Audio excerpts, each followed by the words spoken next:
Dream, my love, keep dreaming.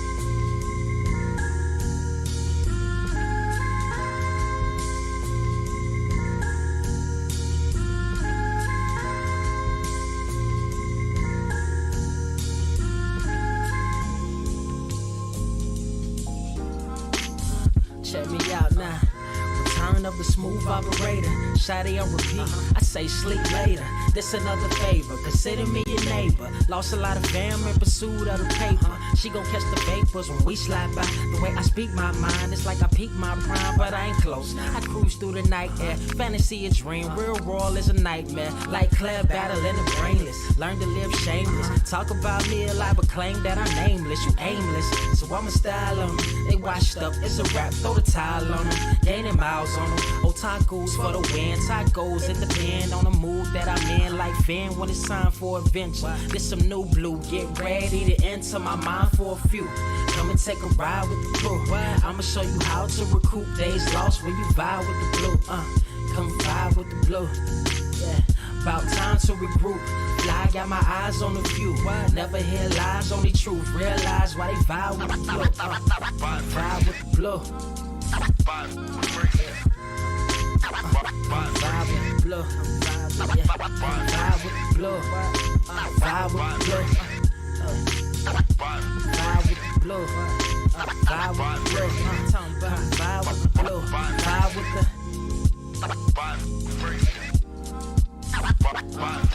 vibe with the sky. Wait, you know the rest. I'm blessed. I see you frontin' like you ain't impressed, but I still get requests. I'm playing Zelda on the GameCube. I quit spamming my music. Don't ever try forcing the links. That's a high rule. The wind waker, Mother Nature on my side too, controlling the elements. Go and check my avatar. I'm arrows ahead. Get the point. Moving forward, the battle scars accumulated over time are reminders of what I went through as a minor, but made me a grinder. The trees broke down for this loose leaf. If life's a game of death, I'm Bruce Lee. Ooh wee.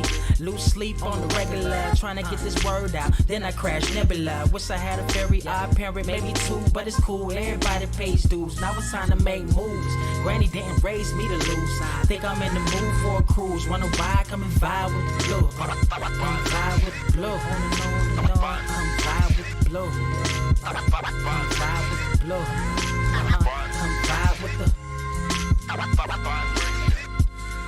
Check this out, y'all. I'm back spazzing like the elderly worth of my cousin Beverly. Never swear away from the truth. Just ask Heather, be weather, be tripping, starting to control like our destiny. Always give you the best of me until the death of me. My weaponry is a paintbrush. Hush, don't tell my secret. They get a hold of it. If you leak it, get it.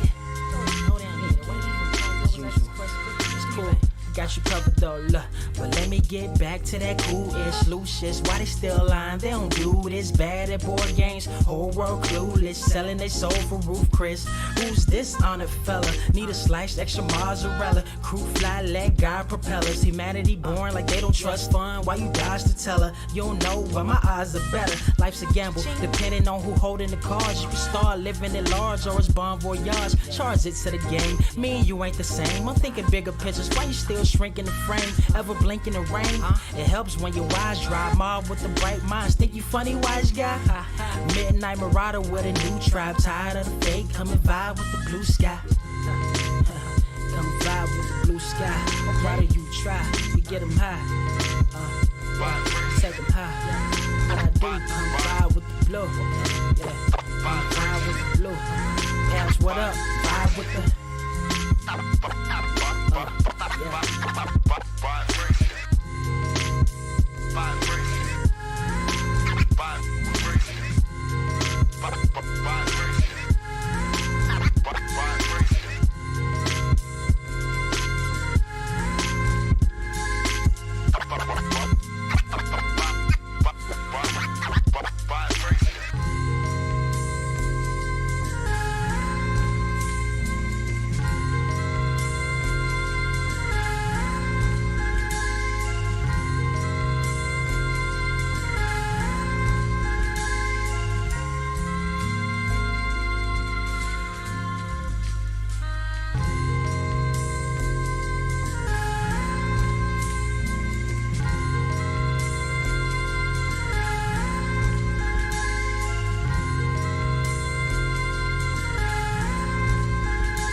grass only greener when it's fertilized. Gave them truth in these songs, they prefer to lies. Destiny beautiful, adrift in her purple lies. You can't see me, you Stevie, wondering how I reach more evolutions than Evie and make it look easy. Man, dream on, yeah. Dream on, dream weaver, dream weaver.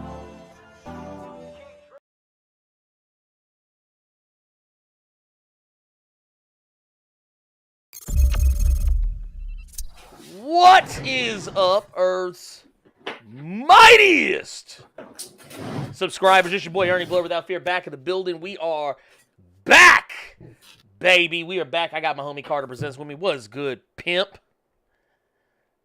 We got things to talk about. Yes, we do. We have some things to discuss. I just want to go ahead and say it now, because I don't want nobody to be mad at us. Mm-hmm. I don't want anybody coming in being like, "Oh man, dude, I wonder what they gonna argue about today." Oh man, because I'm gonna go ahead and let y'all know. Whoo, man. Yeah, it's gonna be interesting. That's all I'm gonna say. That's all I can say. That's all I can say. But I do want to go ahead and say straight off rip, because we gotta give credit where credit is due. Always gotta give credit where credit is due. I gotta give it up to my homies. Geronimo Smith in the motherfucking building. Gabriel Knight in this motherfucker. We also got Rico Macadori in this bitch. Chase Danger in here, straight out the danger room. We got Bart Allen running straight about the Speed Force in this bitch. We got David Bell, not Alexander Graham Bell, but David Bell up in this motherfucker. We got SFC Cape Killer coming with the pump shotty. Pow! We also got Poe Archery Media up in this motherfucker. Got X Trib. We got R. Jack Fellhand. We got Philip Clark, Just Another Monster, Choppy 24/7. We also got the homie Trey Johnson up in this motherfucker. We got Just Another Monster in here. We got the Truth Pharaoh here. Y'all better praise God. We also got the Vampire Hunter Greg, the cousin of Vampire Hunter D, but y'all better not sleep on this motherfucker. He will kill you just the same. We also got Jonathan McLean. We got Trip 08201. We got Mr. Brown in here. We got RDR and Sevi from Cross the Pond Enigma, 9x9 in the motherfucking building. Oh, who is this I see over here? Oh no, we got Big Steve. It's Big Steve, not Little Steve. It's Big Steve. We got Marks 1684 in the building. Jason Buckland up in this motherfucker. We got the Zombie Knight in here. God damn it.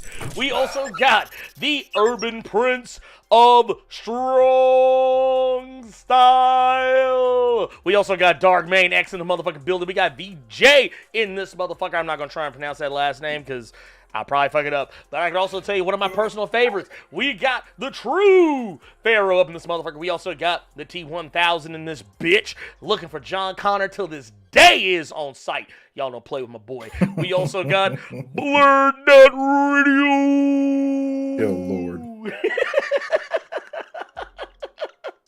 I ain't shit. Never said I was shit. We got Reggie Simmons. We got Shaman 059. We got Cyrus Uchimaru in this motherfucker. We got Donald Smith.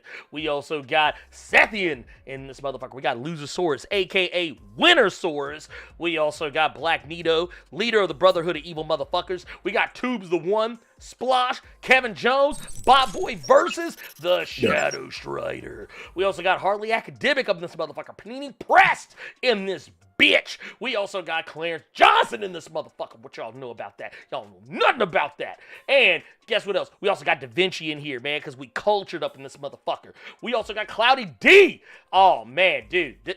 Oh, and Baby Toshiro. We also got John Harris, the Black Rogue in this motherfucker. And we got Darth Chingaso in this motherfucker. And Ty Sam and King Kunta. What's good, y'all? How y'all doing this fine day? Before we even get into it, I see a lot of people fucking asking already. Well, except Black Nito. What up, Carter? Got my only hand shirt too. Appreciate the info on where to get it. Not a problem, Black Nito. Let me go ahead and put the link in there for where you all can find that shirt, because I see a bunch of y'all keep asking where the fuck I got my shirt. It's probably last time y'all see the shirt, just because I wanted to wear a scarf like MJF, except mine ain't Birdberry. So let's go. Let's go, dog. Oh my God, you ain't shit. Okay. Let's do it. Let's go ahead and hit these super chats real quick because we got people coming in here giving us that good love straight off rip. Let's see, got my homie Marks 1684 in the motherfucking bill says paying for the good word. Mm-hmm. Hey, we appreciate you, Pimp. Long time patron, long time fan. We appreciate you. Always out here. We also got the homie Philip Clark in here with the $5 super chat says, what's good, fellas? I'm going to go ahead and say that Charging Star from Sam to Batroc is everything. I love how that's his move now. That's just his move now. Gabriel Knight, just so you know, the Snuggie is still here, my guy. Don't ever disrespect. Like, the Snuggie is always around. The Snuggie is always around. Don't worry about that. It's just chilling with the Switch right now, but the Snuggie is on deck. Don't even worry about it. Look, we got John Harris, the Black Robe with a $5 super chat says, love how Sam said he just earned this ass whooping like a true G. Dude, I ain't gonna lie, that was the blackest thing I think we'd have heard on that show. He said, you done earned this ass whooping. I was like, oh, Sam. Like, that boy wasn't choking from being underwater that long or nothing. He spit out all that water just to say, yeah, I'm about to beat your ass. That was great. Oh, yeah. He said, oh, no, you about to get squeezed, homie. Let's see. Baby Tosha wrote with the $5 super chat says, let's go. All right. Oh, let's see what else we got. We got more. We also got Dark Main X with the $5 super chat says, want to say before anything else, in regards to Falcon and Winter Soldier, nothing fundamentally changed at the end of the series. Nothing was resolved. Well, yes and no. Yes and no. Okay. We resolved the issue of Isaiah Bradley and his not being recognized. Mm-hmm. We resolved the issue of Sharon Carter not being excommunicated from the states, being branded an enemy of the state. Technically, she still is a goddamn enemy. I mean, she is. Look, let's be real here. She is the enemy of the state, but just the same, the brand has been lifted. John Walker is no longer Captain America. He's a U.S. agent. We now know that Contessa, I'm sorry, Valerie, we Contessa, ain't doing all that bullshit. Madam Fontaine, Hydra. Allegra. That's what we doing. Look, look right there. You said Allegra. You talking about the damn allergy medicine just then. See, look, right. We ain't doing that. That's Madam Hydra. That's how we gonna nip it all in the bud right now. Madam Hydra. So basically, yeah, she is basically going to be the dark mirror to Nick Fury. Mm-hmm. The dark mirror, which is funny to say out loud. Also, did you see the photo that Julie Louise-Dreyfus had posted on social media showing how they snuck her onto the set? So basically what they did is they put this heifer in a Harry Potter robe. Looked like she was getting ready to go to Hogwarts. This woman looked like she was getting ready to go to Hogwarts. Oh my God. I'm just saying. Let me see if I can find it. Let me see if I can find her Twitter. Her Twitter. Oh God. Yeah, here it is. I got the motherfucker right here. It's pulled up. Let's go. Bam. Look at that shit.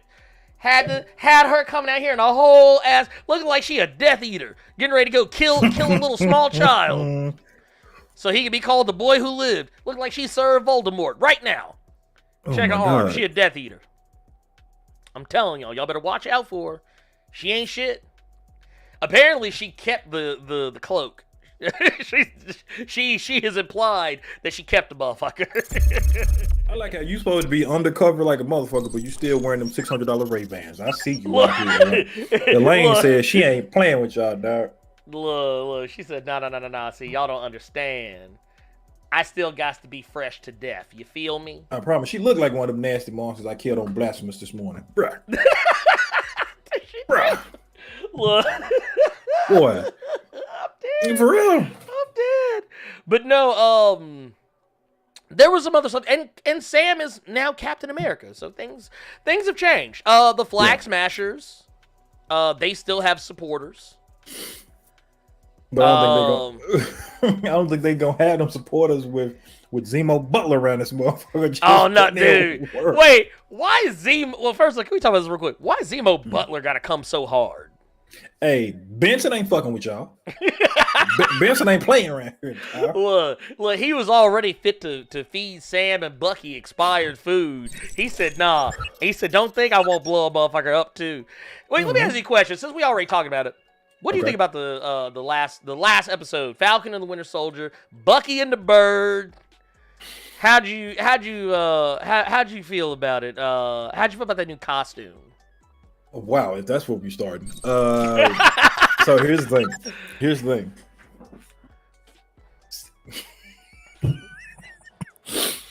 That first shot, okay? I'm gonna look at y'all. I'm looking at y'all. Y'all looking at me. That first shot when he throws it through the glass, that was blatant like we all know that was CG. It looked dope. When he broke through the glass, rolled in, caught it, stood up. Didn't like it a little bit. Yeah, I'm gonna tell you why.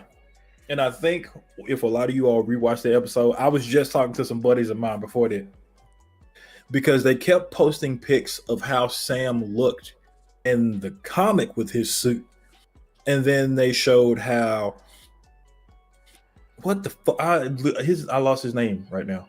His actual name. What's his name? Not Sam Wilson. What's his actual name? The actor. What's his actual name? I cannot remember Sam Wilson's actual name. Hold on. Uh-oh. What happened? Nah, look, he fucking up. Anyway, if you all go back and rewatch the episode and you look at him in the suit, does his head look little as fuck to y'all? Like his head is getting angled. Thank you, Anthony Mackie. Thank you. It's like 57 of you motherfuckers that just say Anthony Mackie. My bad. Listen. I would have said it, but I couldn't hear you for a split second because apparently my headphones just died. Oh shit!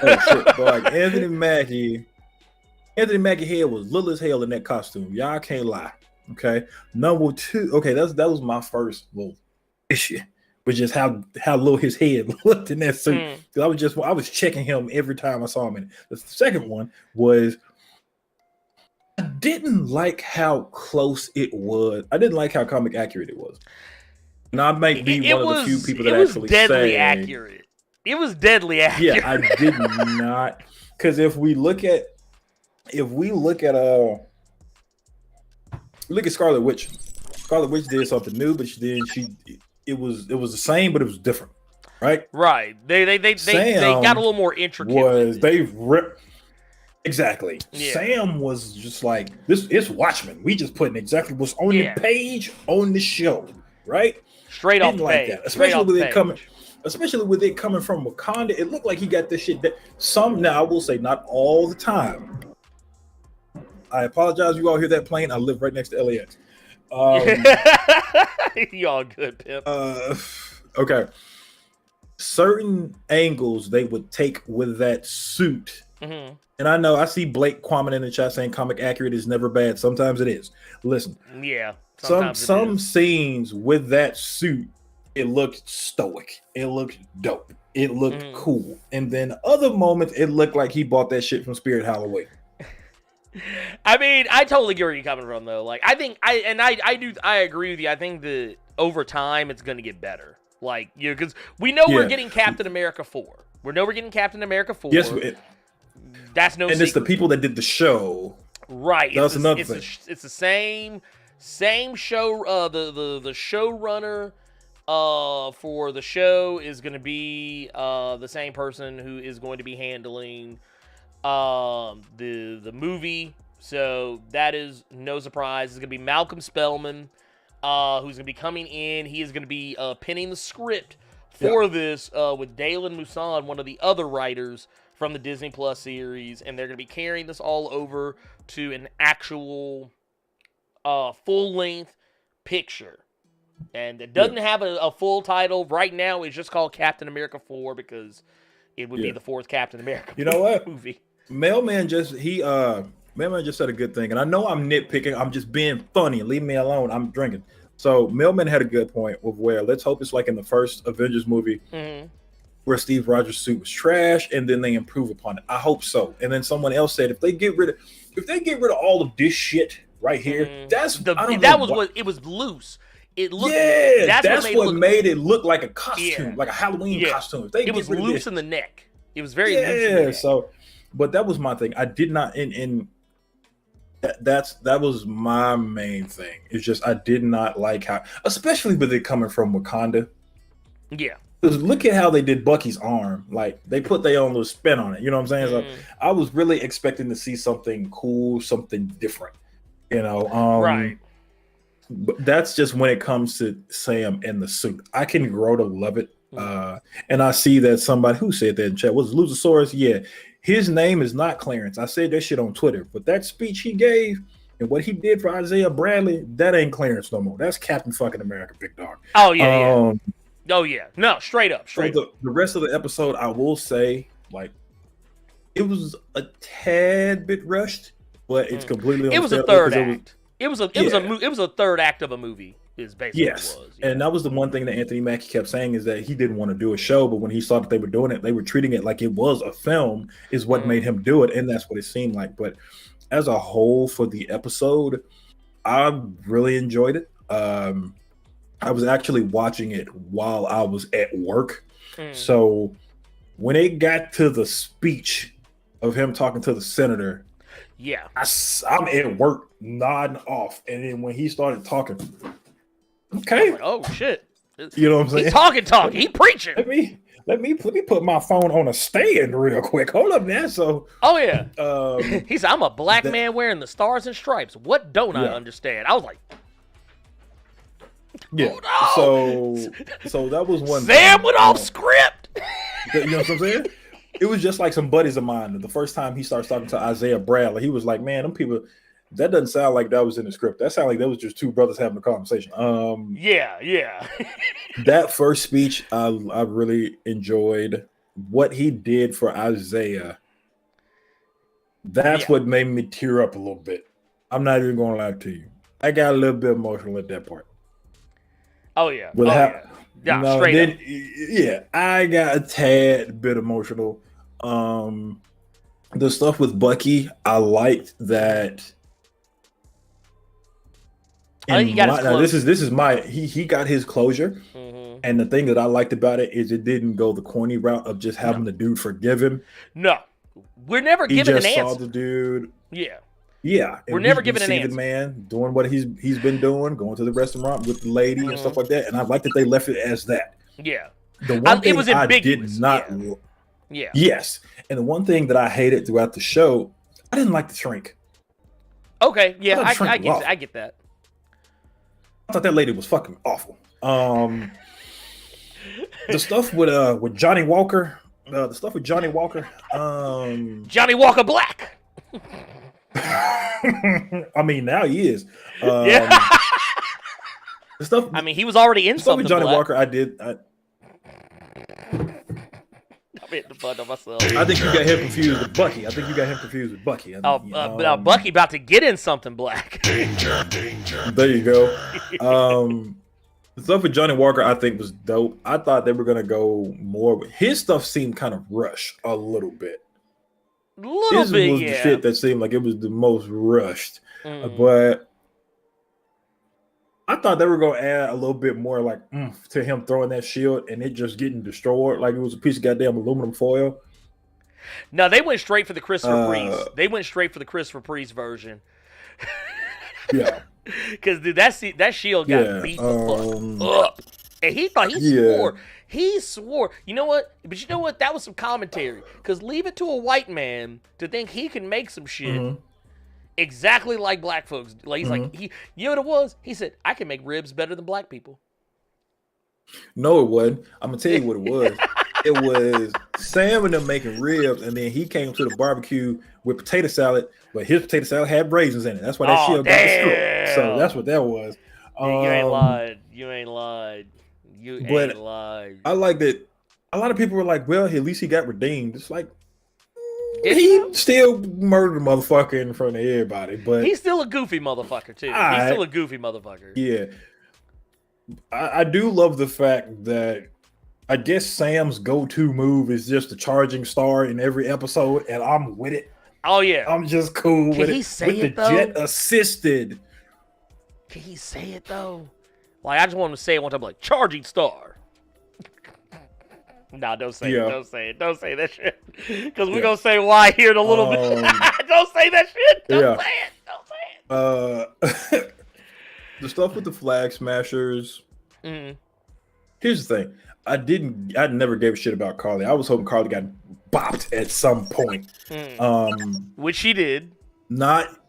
She did. I see what he was trying to do, and I felt for him trying to do it. The one thing that I can absolutely tell you I gave zero fucks about was Sharon Carter. Not a fuck. Not a fuck. I didn't. Okay. Not a fuck that I give about Sharon Carter. Not one.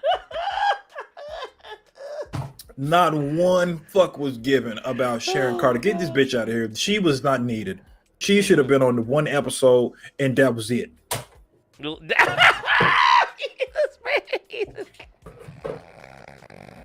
Now I don't. Okay, so here's my thing with Sharon Carter: the reveal that she's the power broker. Yeah, I was like, okay, we figured this out like 4 episodes ago. How long? we figured this out 4 episodes ago. You ain't look. You know what it was? You know what it reminded me of? You know who Anderson Cooper is, right?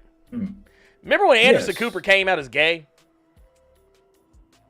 And everybody was just like, so? They're like, Yeah. That's what it was. Yeah. That's what it was. It was like, everybody was just kind of like, yeah, we know. Yeah. Yeah, we got you, man. We got you, pimp. Yeah, just keep telling the news, man. Just keep telling the news. You good. But no, that's what it felt like. I felt like I had seen it coming. I saw it coming a mile away, and I think everybody else did too. And just like that didn't make me care more. No. Like at all. I forget who I saw say this, but someone said something, and at first I thought it was really dismissive, but the more I thought about it, I was like, nah, actually, they ain't wrong. But they said that revealing that Sharon Carter was the power broker was basically the same as revealing that Catherine Hahn was Agatha Harkness. They said it was the same thing minus the theme song, and nobody cared. No. Well, no, just saying that it was obvious. I'm just saying how obvious it was. Okay, like it was so obvious that it was. I completely disagree with that. Okay. You didn't think it was obvious? Huh? You didn't think it was obvious? Agatha Harkness? No. Yeah, it was so obvious. No, I'm gonna tell you why. Well, no. Okay, let me word this some kind of way. I need some more drink. The Agatha Harkness stuff. You knew something was up with her. You knew something was up with Catherine Hahn's character. Only comic people put 2 and 2 together that was Agatha Harkness. Because I'll give you that. What casual moviegoer is gonna know who the fuck Agatha Harkness is? So that's why I say that you knew something was up with her, but you didn't know she was Agatha Harkness. Right. Anybody watching Captain America and the Winter Soldier can tell you Sharon was the fucking power broker. The name of the goddamn episode that she came back in was called fucking Power Broker. Yeah, that is true. She's in the underworld. She upset because of what happened in Civil War and okay, so she's the person that's doing all this. She broke bad. I will that's say, obvious to any fucking moviegoer, TV show watcher, CW watcher. Her shit's obvious. The Agatha Harkness shit, that was more so comic people kind of put 2 and 2 together beforehand. Oh yeah, that too. I don't know. It was like she was screaming. I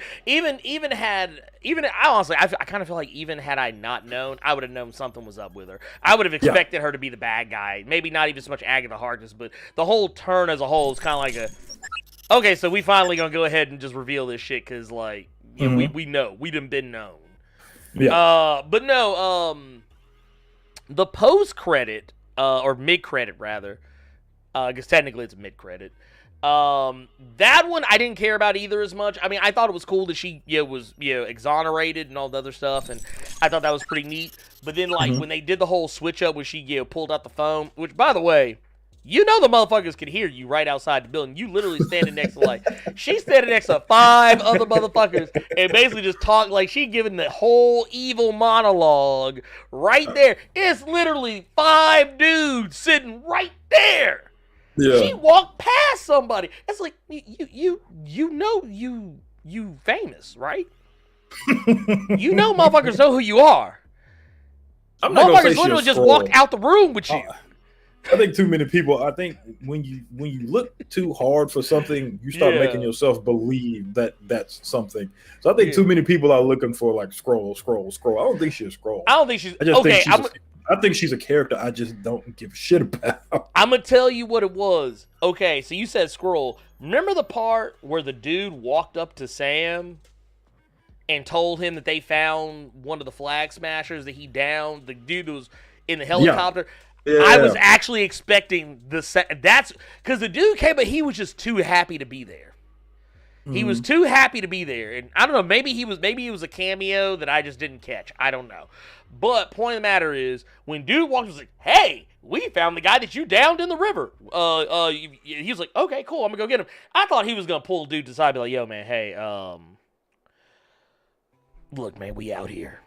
I thought he was gonna turn his skin green and be like, kind of like how old girl did when she pulled Monica aside. Like the scrolls. I thought it was dumb that Carly didn't tell Sam. Okay, that's the other thing. So here's the thing. She was quick to blurt out that Sharon Carter was the power broker in front of Batroc. Yeah. But not in front of Sam. I understand that. I don't hate women. You just made me hate redhead with freckles even more just for doing that dumbass shit. And she half black too. Man, don't make me hate on the. I know, but it's the freckles, man. I can't do freckles. I feel like if she touches me, then I'm gonna get them. Weird, man. It's weird. I'm sorry. I know. Before y'all even say it in that chat, I know it's weird. I just feel like if you touch me, you got freckles, then I might get them or some shit. I don't know. Like the freckles just gonna go up your arm, and he's like, Ugh. But no. But overall, what did you think of the episode? Just overall, though. Overall, solid episode. It was a good ending for that season. This is the one show that I will say I hope there's a second season. WandaVision, I wanted it to be one and done, kind of like a comic miniseries. But if they did, like, if we're keeping it with comics, if they did like another volume of Captain America and the Winter Soldier, I think that'd be dope. Yeah. I think honestly, I think we're just gonna get the movie. I think we're just like, we might get another. That was before I found out about the movie. When I found out about the movie, I said, "Oh, y'all really doing it." Like, I feel like we'll probably get the movie. If we get anything, we'll get a spinoff from this. Like maybe we'll get like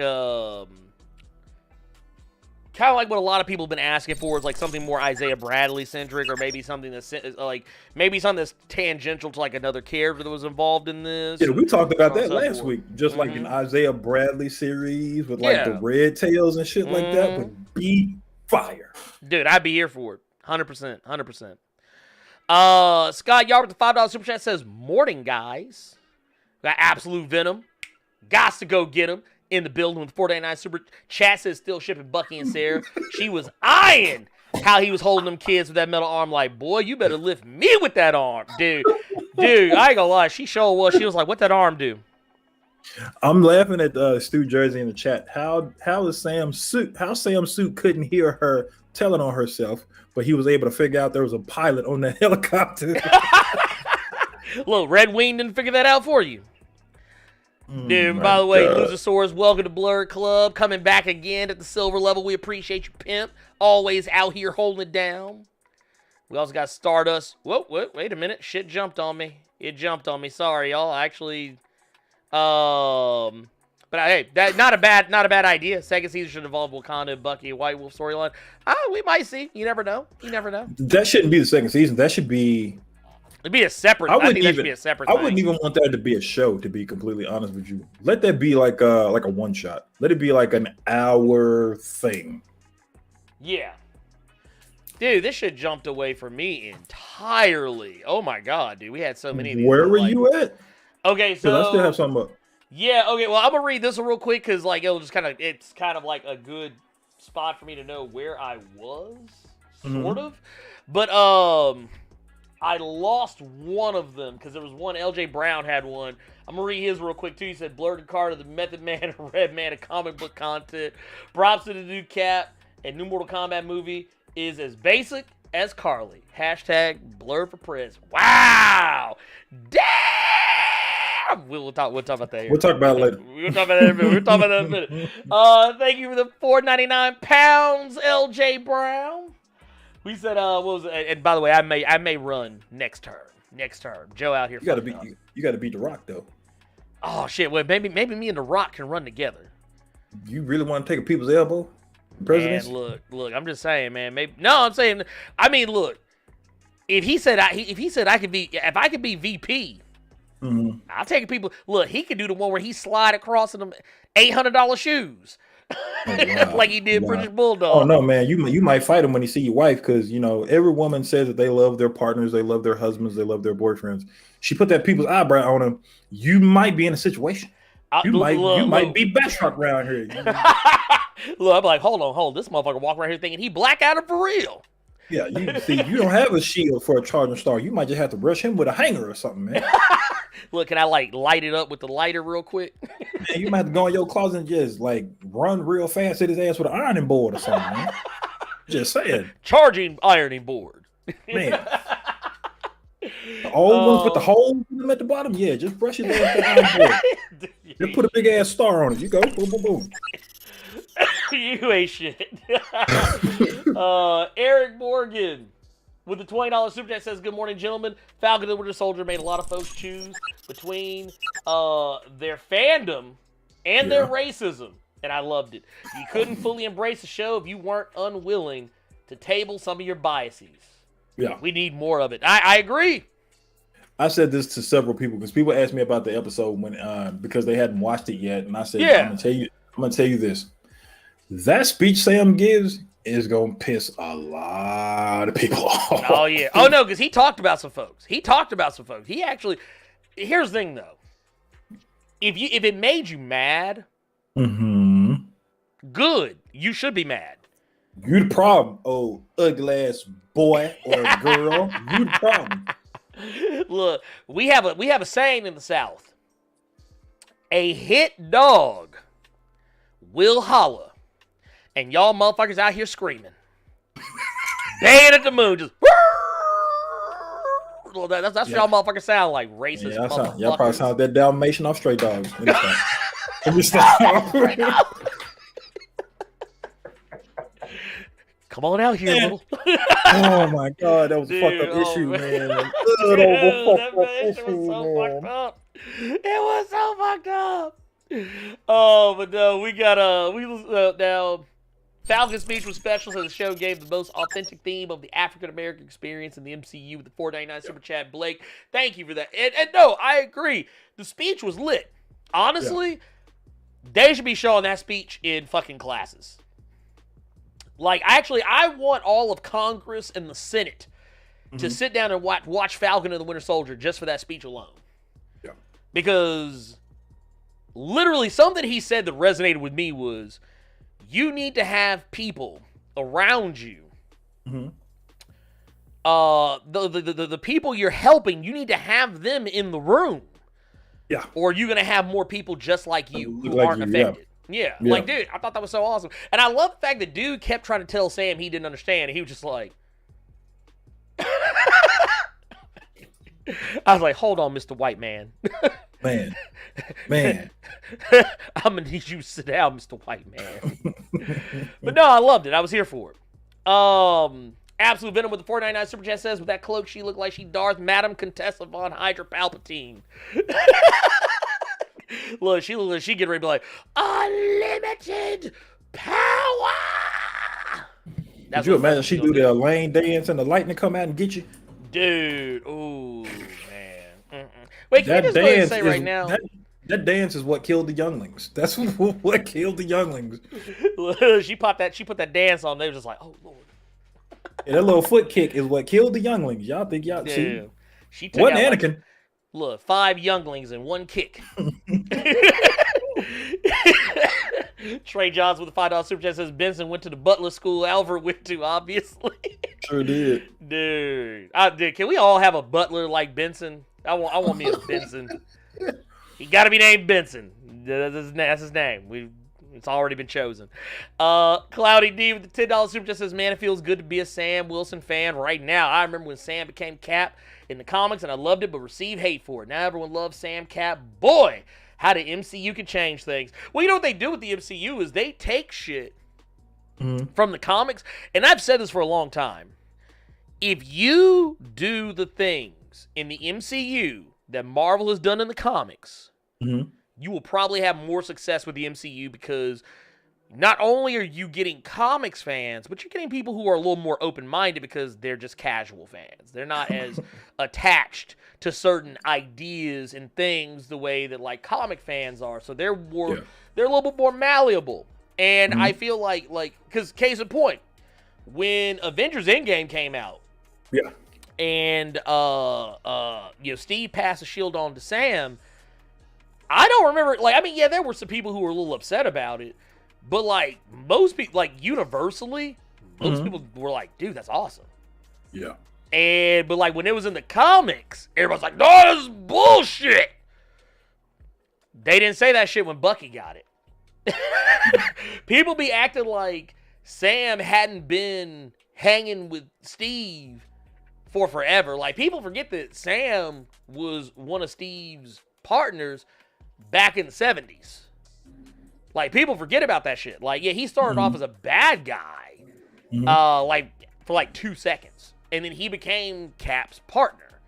And he hit, a lot of people saw this shit and they were thinking, no, don't do that. No, not spam call. Not a spam call. No, don't do that. But no, a lot of people forget that, he had been with Steve for a while. People were acting like it was some brand new thing. Falcon, who's that guy? He's only been around since, last year. It's nah, this dude's been around for a long time. He's been around for forever. He's done the work. He's done the work. And if anyone were to get the mantle, it should be someone who's been around. It's kind of like... Here's the thing, though. A lot of people... Yeah. A lot of people that are complaining about this, they're not coming from the comic standpoint where you're coming from. They're coming from the movies. Right. Oh, and now they are. Yeah. So a lot of people won't know the comic history like you're talking about. No one's Sam, no one Cap since the 70s and stuff like that. They won't know that. And a lot of people tend to forget that one of the first people that Cap talked to in the films that we saw was Sam.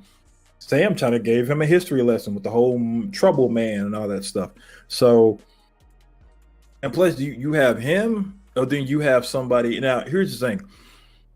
I was hoping that they gave it to Bucky, but the only reason I was hoping they gave it to Bucky was not because Sam didn't deserve it. It's just because I thought they were going to do the storyline that Ed Brubaker wrote about the trial of Captain America, where people found out Bucky was Cap, and they basically wanted to put him on trial for all of his crimes as the Winter Soldier. I thought they were going to go that route.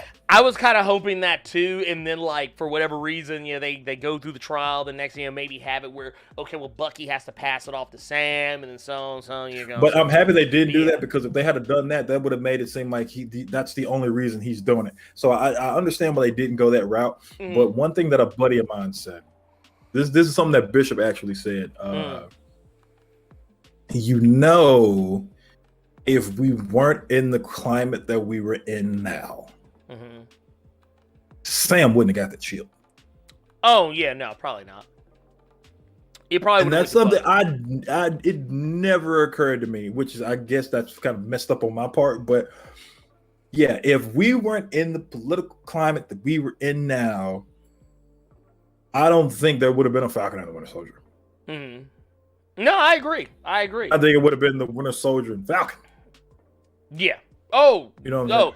Oh no. Like I said, I always jokingly call it Bucky and the Bird, but no, that's what it would have been. It would have been Winter Soldier and the Falcon, Falcon. You know what I'm saying? But the thing that I can take away from this is, even though the climate that we're in right now is why we got it, it's good we got it.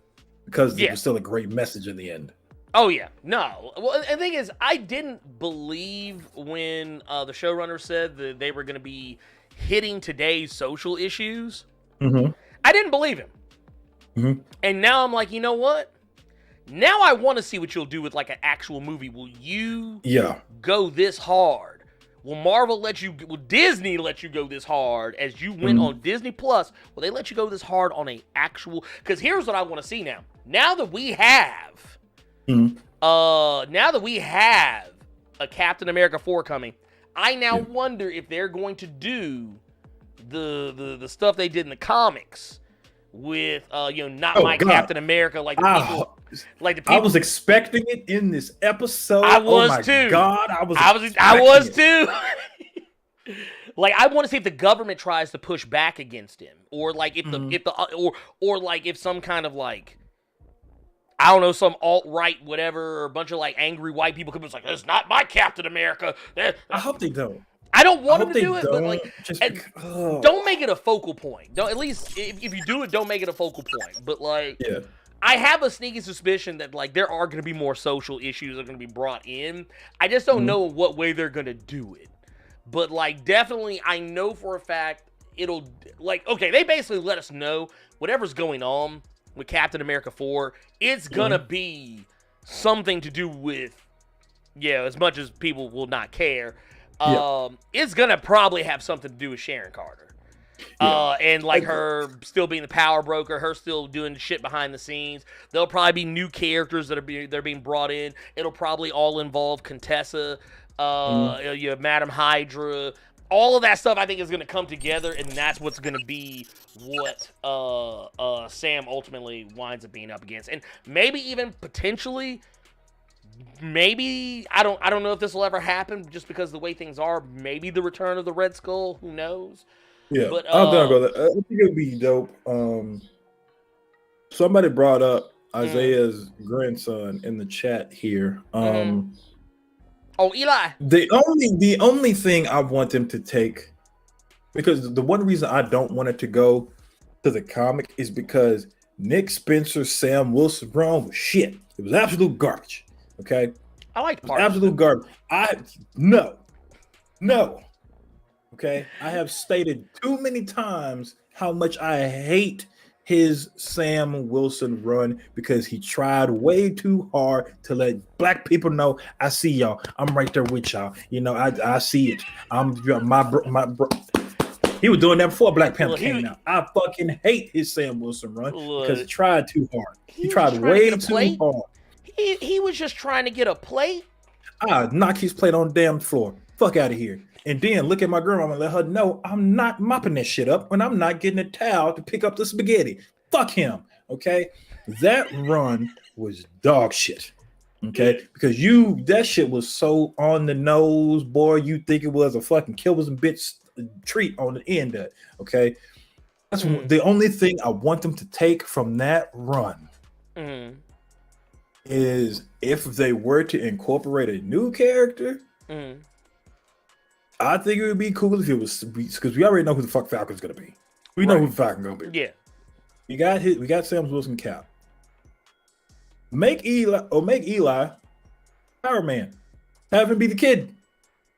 Or I think this one's a fucking stretch, but you could have him be fucking Patriot. Well, I mean, that's who he's gonna become.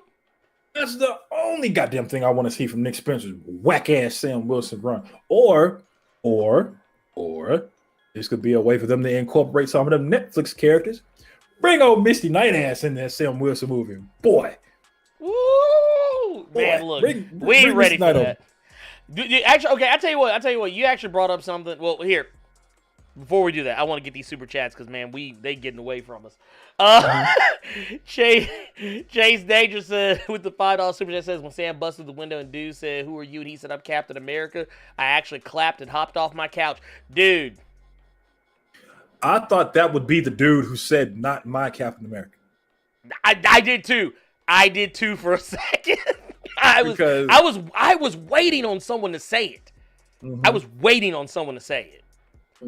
Like, especially when they had the guy with the old man was down there talking, oh, it's Black Falcon. Black Falcon. And then he said, no, that's Captain America. I was Bro. like, oh Lord, y'all need to quit. y'all out here trying to make a motherfucker. Anyway, Xander Ma with the $2 super chat says, I believe Sharon is a Skrull. I don't believe she's a Skrull. I will say this with all affinity. I don't think she's a Skrull. Honestly, Sharon Carter in the comics has broken bad on more than one occasion. Sharon Carter has been on some fuck shit at least 2 or 3 times in her history in comics. But yeah, I mean, you never know. Some people break bad. But if she is a Skrull, I also think it would kind of undermine. I mean, I don't know. Maybe I don't know. We'll see. Brother Beige with $20 super chat says, I don't know if I missed it in the conversation. My apologies if so, but Sam Wilson came through with official charging star in the red, white, and blue this time on Batroc. Dude, like I said, dude, we loved it, man. We loved it. Maverick, the next Marvel vs. Capcom. Put Sam Wilson in there. Yeah. I will Sam Wilson in that motherfucker. Thank you for that $20 super chat, Brother Beige. We love you. RP Jesus 316 with the $5 super chat says, what Carly said, Lamar's life didn't matter, and John Walker was like, catch these Black Lives Matter hands. Never thought I'd see the day. I ain't gonna lie. That was the worst thing she could have said to him. Like, she thought that she was saying, so that's the thing, that's the thing about Carly, where it made it hard for me to jive with her on this episode, because, like, she literally was like, yeah, his life didn't matter. We don't kill people whose lives don't matter. And I was like, yeah. Damn, bitch. Like, I'm really hoping that Johnny Walker put some hands on you. I was like, dude, he got the fruit juice beat out of him, but I mean, I appreciated that in the end, he didn't try and fight Sam or Bucky.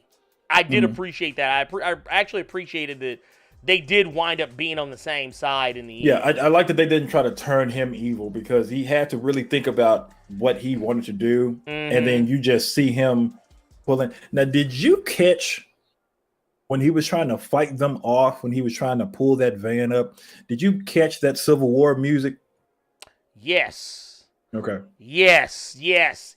Like, I almost didn't at first, because I was too busy looking. I was like, damn, dude, he really out here. He pulling the little. Yeah, Johnny Walker said he cockstrong around here. Let's play with it. He said, look, when my wife found out they took my benefits, she stopped giving me some. Yeah. But no, King Kunta with $5 super chat says, seems to me they're trying to make Sharon interesting since she ain't in the. Well, no, she's in the comics. I mean, she is interesting in the comics. The difference is that, and this is where I'll make sure I word what I say very carefully here. In a story where otherwise characters are like have some great grand history, and I'd say that Sharon doesn't. Sharon has probably always kind of come off as an afterthought, but in the comics that I've read that she is in, I can say this much: she has personality. It just might not be the personality that jives with most people. Just because it's one of those things. Just because you are a character doesn't mean you have character. It's one of those deals. But I don't dislike Sharon in the comics. I just think that, like, yeah, when you put, it's kind of like if you're putting this one character next to these other characters they're just more interesting. Man, just stop trying to be PC about it. Just say what it is. Her man, or who she thought was going to be her man, said, you know what? I'm going to go back to the past and get your auntie and break that off. Appreciate them cheeks while I was here, though. And now she mad. And now she mad. I mean, hey, hell hath no fury like a woman scorned. Except this woman, even in the movie she debuted, still didn't care about him. Still didn't care about him. Yeah, I can totally get that. But I think she's gonna wind up taking a turn that that people will likely expect. But I feel like she is gonna wind up becoming a character that I think kind of like what they did with Carly. Yeah. How like in the comics, the Flag Smasher is not a very interesting character, but they took the character, changed them around, made them different, gave them a different cause. I feel like they're gonna do the same thing with Sharon Carter, where like she's not gonna be the same type of character that we're used to seeing in the comics. Like she's gonna be going to completely she's gonna be taking a hard left turn compared to what we normally see from her. Yeah, and let me go. Approach the Nerd is in the chat right now, bro. So let me go ahead and tell Approach the Nerd real quick. Battlestar gone. He ain't with us no more. Coming back. That nigga ain't gonna be in Captain America 4. He gone. He gone. He ate that Paul Phoenix death fist. He gone. He gone, folk.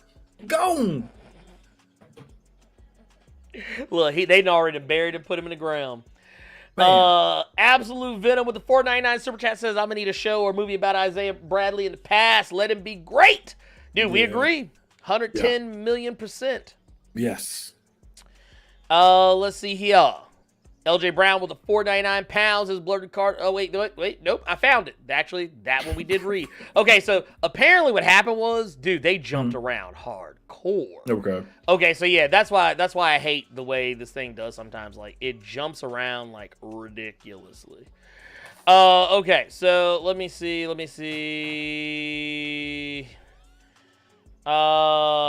we go. Okay, there we go. Oh God, Scott Yar, Sharon is not going to experiment on Battlestar and bring him back. Battlestar was a regular human being. What's Sharon Carter look like? Bring back.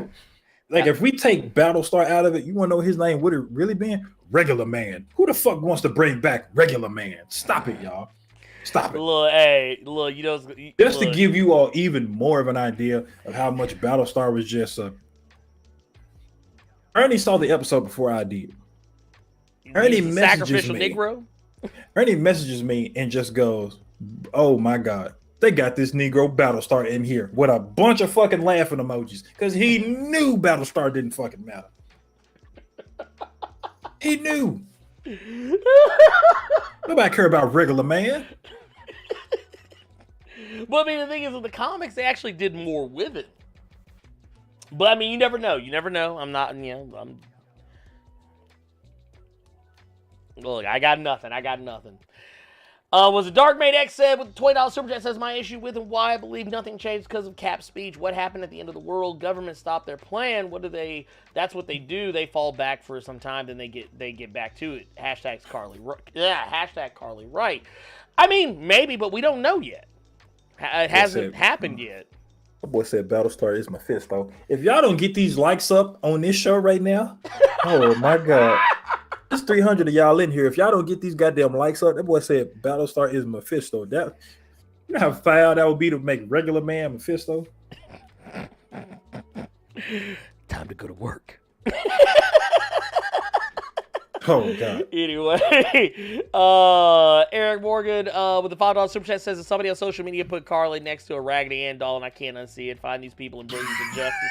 Damn! Why y'all do Infus Nest like this? Why y'all do Infus Nest like this? Y'all ain't right. Y'all ain't shit. Not a Raggedy Ann. Now I gotta go look this shit up. I'm trying to. Dude, I'm actually about to go look this shit up now because I just know. Y'all gonna say it was disrespectful for me to think the freckles was gonna get on me. Nah, I didn't call her Raggedy Ann. That's fucked up, man.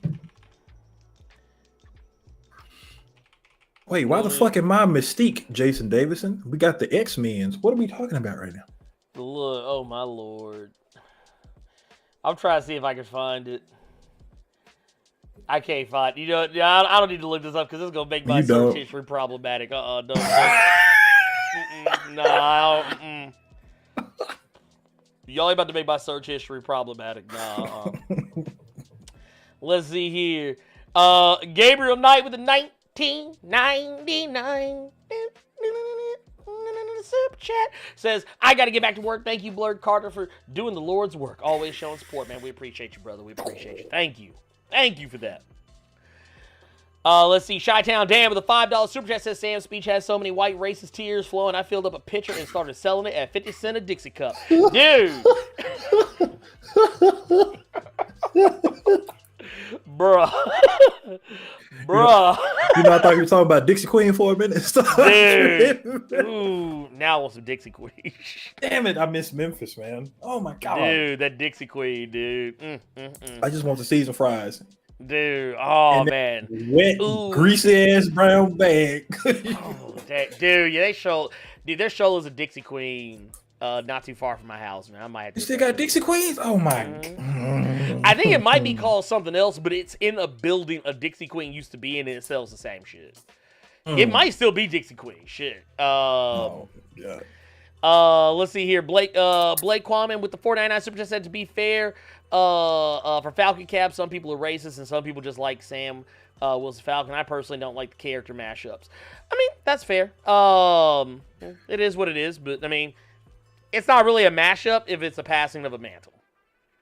I don't know. That's just one of those things that I get. And you know what?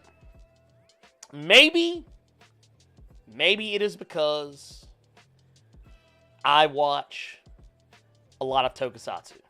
That's basically what tokusatsu is passings of mantles, passings of torches. I'm used to seeing that shit, so it doesn't bother me. Not to mention DC's been doing it for years.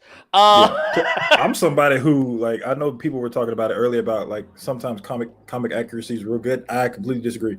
I like when shit changes. I like when mantles change. I don't like getting stuck in that same wheelhouse. You know, like Superman been in some goddamn red underoos for years, and like now I liked New 52 Superman how he looked.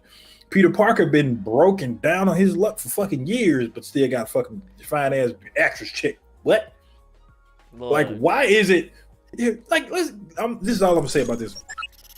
Why the fuck is Peter Parker always down on his luck? But we got Mary Jane that been a whole ass actress, superhero. Because let's be honest, they wanted you to think she was jackpot.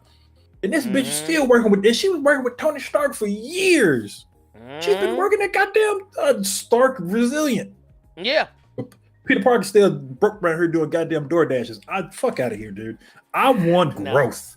I want these characters to get out of what they were and grow like normal people. Like staying stagnant, staying in the same thing. Like, I don't know. Just that's something that's never jived with me. It's never jived with me. TS with a $5 super chat. Didn't say anything. Just shows some support. We appreciate it. They did say something afterwards. I guess that may have been what they actually intended to say. Due to the success of Black Panther movie helped Sam get the shield. I don't think that had as much to do with it. I think it was more social climate. I mean, I'm sure it was fine, but yeah. I tell you what Black Panther did help. Black Panther helped get a Shang-Chi movie made. That's what Black Panther there you go, Luchasaurus. You want to know if he's going to talk about Shang-Chi? Hey, there you go. It happened. We are going to talk about Shang-Chi, but we got something else to talk about first. Jason Buckley with a $4.99 super chat says, with the title card at the end, reading Captain America and Bucky Barnes to show how they've both changed throughout the series. Yes, because the thing is, like Bucky said, the at the end of the show, he started making the distinction between. I mean, he did technically when he told the man that he was the one who killed his son. He said that the Winter Soldier killed your son, and the Winter Soldier was me.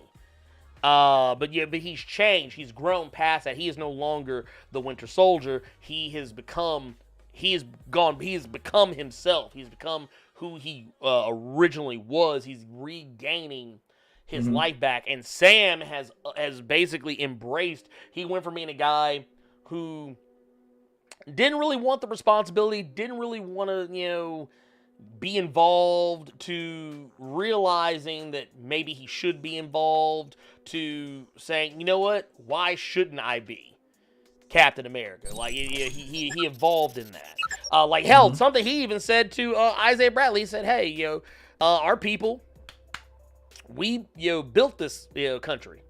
Ain't nobody gonna tell me I can't fight for it.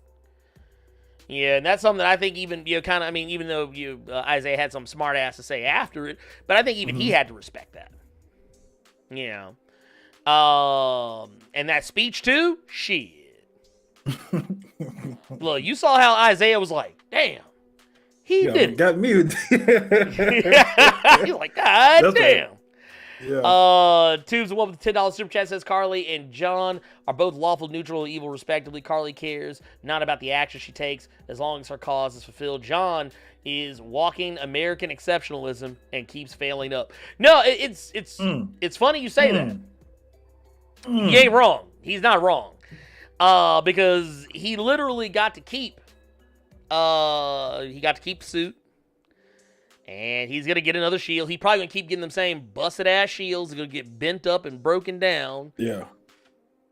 Just like in the Christopher Priest run. Yeah.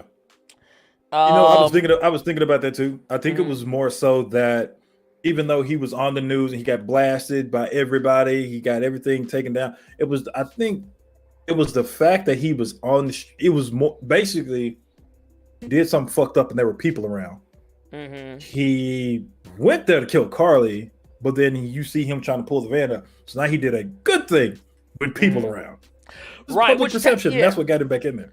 Yeah, because I mean, technically, the mistake he made was trying too hard to go after the Flag Smashers and allowing his anger to get the better of him. But here, he actually, where I think before this episode, he would have let that truck fall.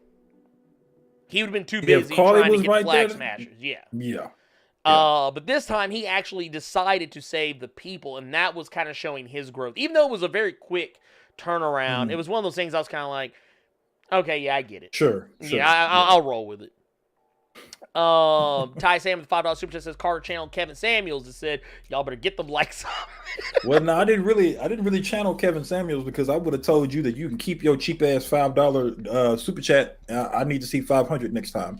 But like, all right, what was it? Today's, Dr. yeah, today's scent for today's Blerd Cave is going to be some isopropyl rubbing alcohol number 5. Number 50%. Sorry. I don't have something to fucking spin. Y'all can stare it in the background. I need something to spin if I'm Kevin Samuels. Oh Lord! Hold on, let me see if I can make this shit like a tie or something. Nope, I can't do it. This is gonna be a tie for me this week. But yeah, I'm gonna need to see Tubes the One, Ty Sam. I see a $5 donation and $10 super chat. I'm gonna need that to be 100 on the next one. Tubes the One, Ty Sam. I'm gonna need that to be at least $5,000. Okay. All right, Dr. Umar. Man. Lord. What was it? Malik Ross with a $5 super chat says, Sean got me at work. Dead. Keep up the work, gentlemen. Hey, we just out here trying to help, man. We're just out here trying to help. That's all. That's all we're doing. Eric Morgan with $10 super chat says, Battlestar had about the same change of surviving. The same chance of surviving Falcon and Winter Soldier that Joe Morton had. Oh, damn. Damn. It said T2, a different world, Justice League Snyder Cut, a habit, a happy ending in any movie or show he's in. No surprises. I mean, if that is true. That brother don't get world. Dwayne in the different world, his girl just got snatched at the altar. At least he was still alive in a different world. I don't know. I think that man killed himself after that shit. I think he killed him. I think that, you know what? I bet if they did like a however many years later from a different world, we find that motherfucker dead. That motherfucker killed himself because Dwayne Wayne took his girl, took Whitney. He at took the wedding, Gilbert at the wedding. You look with them glasses, Lord. Look, I ain't gonna lie, because that's what I do. I'm like, man, he had on the glasses with the sunglasses add on. Oh God. Oh, Ernie, we are high value streamers. I just saw it. What happened? That's what we are right now. No, if they want to say we Kevin Samuels, yeah, we are high value men and high value streamers. Okay? Oh yes, we are. Yes, we are. We are high value, high culture. All you Afro-American sisters that got like 3 kids that you want us to make $1 million a year, we don't want you. Okay, we only want the women that are gonna cook, clean, shut up, and let us watch Falcon and the Winter Soldier and read all the fucking books Ernie got over there, and let me play my Nintendo Switch. You better not say nothing. Know why? Because we have value streamers, and we wear ties, and we got cologne. You know what I'm saying? And next super chat I see better be at least 10 bands, or we cutting the whole show off. You know what? Speaking of, let's talk about that damn Mortal Kombat. Oh, I know. We had to bring the mood down. I'm sorry. I mean, it's not really bringing the mood down. I can sum up my feelings on Mortal Kombat in one thing. My favorite character is the only reason that movie is worth watching. Kano. Kano is the only reason that movie is worth watching. I mean, you're not wrong. Yeah. Mortal Kombat 2021, the reboot, just came out on HBO Max and in theaters. Carter, you saw this about a week or two ago, didn't you? Yeah, I saw it like 2 weeks ago in theaters. Mm-hmm.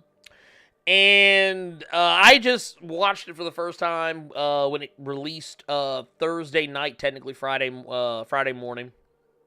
Mm-hmm. I watched it again last night because I wanted to make sure that I felt the way I felt. And I feel the way I feel. Yeah. Mortal Kombat. So I guess let's go ahead and give a little quick premise here. Mortal Kombat is a movie that is centered around the tournament Mortal Kombat. And a young man by the name of Cole, was Cole Young, I believe his name? I can't remember exactly. Anyway, Cole, he has a birthmark in the shape of a dragon. We're not about to do this. We're not about to explain Mortal Kombat to these people, and you finna tell them what it really was, okay? He does not have a birthmark of a goddamn dragon. He got a wingworm right here. Right here, and he was born with it. So that show you how nasty his family is, that he was born with wingworm when he came out of the womb, okay? Mortal Kombat, y'all know what Mortal Kombat is, okay? Let's do it like this. The first 7 minutes of Mortal Kombat with the Scorpion and Sub-Zero stuff was great. The movie was really more so about Scorpion and Sub-Zero almost with the tournament wrapped around it. And there was no tournament. There was no tournament. Yeah, there was no such thing as a fucking tournament. It was just people trying to get murked behind the scenes. Right, it was just motherfuckers fighting. Sub-Zero was good in the movie. Sub-Zero was treated. Here's the funny thing about this movie. Sub-Zero was treated like he was Shao Kahn in the later games. So what I mean by that is Sub-Zero was treated like a fucking boss character in this movie. Yeah. Sub-Zero was not okay, and I kind of get why they did it. Because technically, in the original Mortal Kombat, of anyone that was in the game, Sub-Zero was the one that had like power that like was unrivaled in the original game. But basically, this dude, he is basically the main villain. This dude is out here, like, even though you got Shang Tsung. Okay, we got Shang Tsung, of course. Yeah, they brought in ugly ass Reiko. They brought in no. That was not. Don't do that. That was not. That was Dime Store Shao Kahn. You talked to a motherfucker that played a lot of Mortal Kombat 4. That was not Rico, dude. that was some Dime Store Shao Kahn looking shit going on there. Fun fact: that was Nathan Jones. What? You remember the pro wrestler? That was Nathan Jones. That was Nathan. Lord. Wait, the Beast from the Outback? What do these call him? The Beast from Melbourne? Or I forget what the fuck is his call sign or whatever it was. His whole thing was gimmick that he was locked up in jail, and now he's gonna team up with the Undertaker. But it was really Brock Lesnar. Yeah, that was Nathan Jones. Oh my God. And then they had the nerve to bring in Nitara and pick the skinniest motherfucker they could find to play the thick ass vampire woman.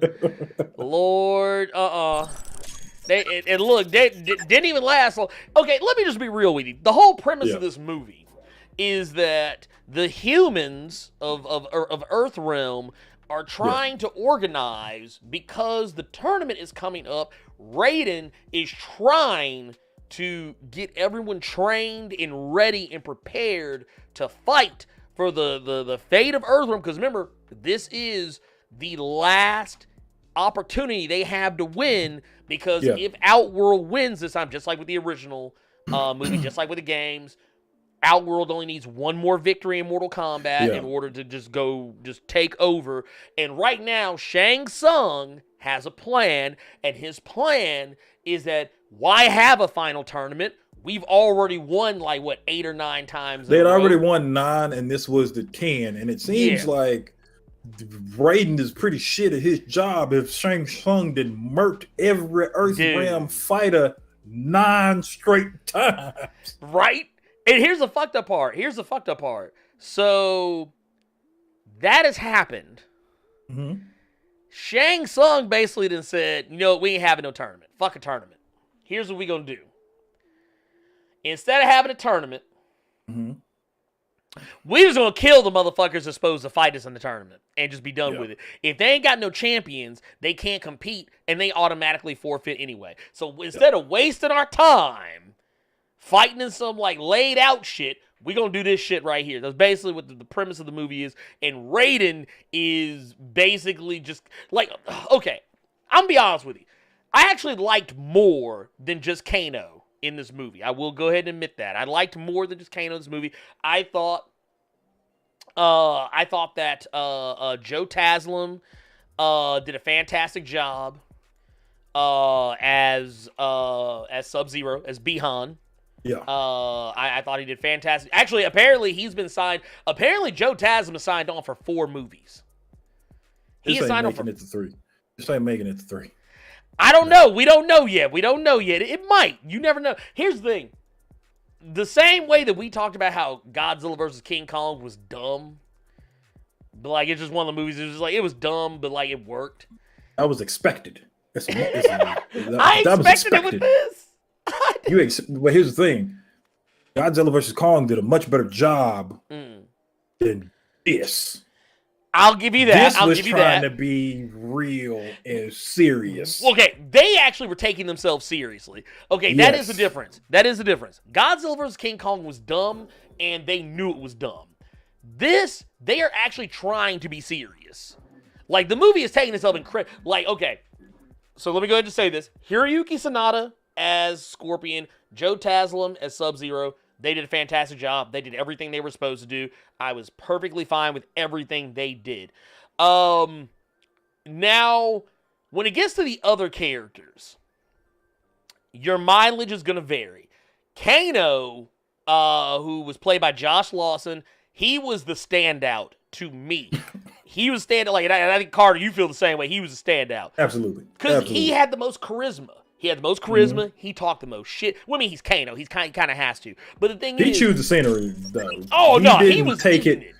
Oh yeah, he was eating that shit up like he wanted them fucking egg rolls, man. Like, wait, but I won't lie. I felt like sometimes other characters were made more interesting just by their interactions with Kano. Yeah, because like, okay, we talked like before the cameras were rolling.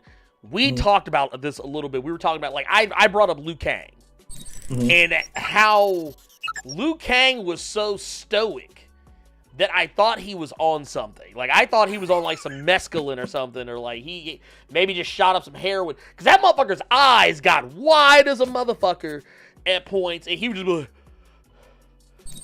I'm telling you, him and Kung Lao was getting it in. Okay? They might have been. Getting it in, okay? I wouldn't have been mad if they was. I'm just saying. I felt like there was something else going. There was more than Shaolin monks going on.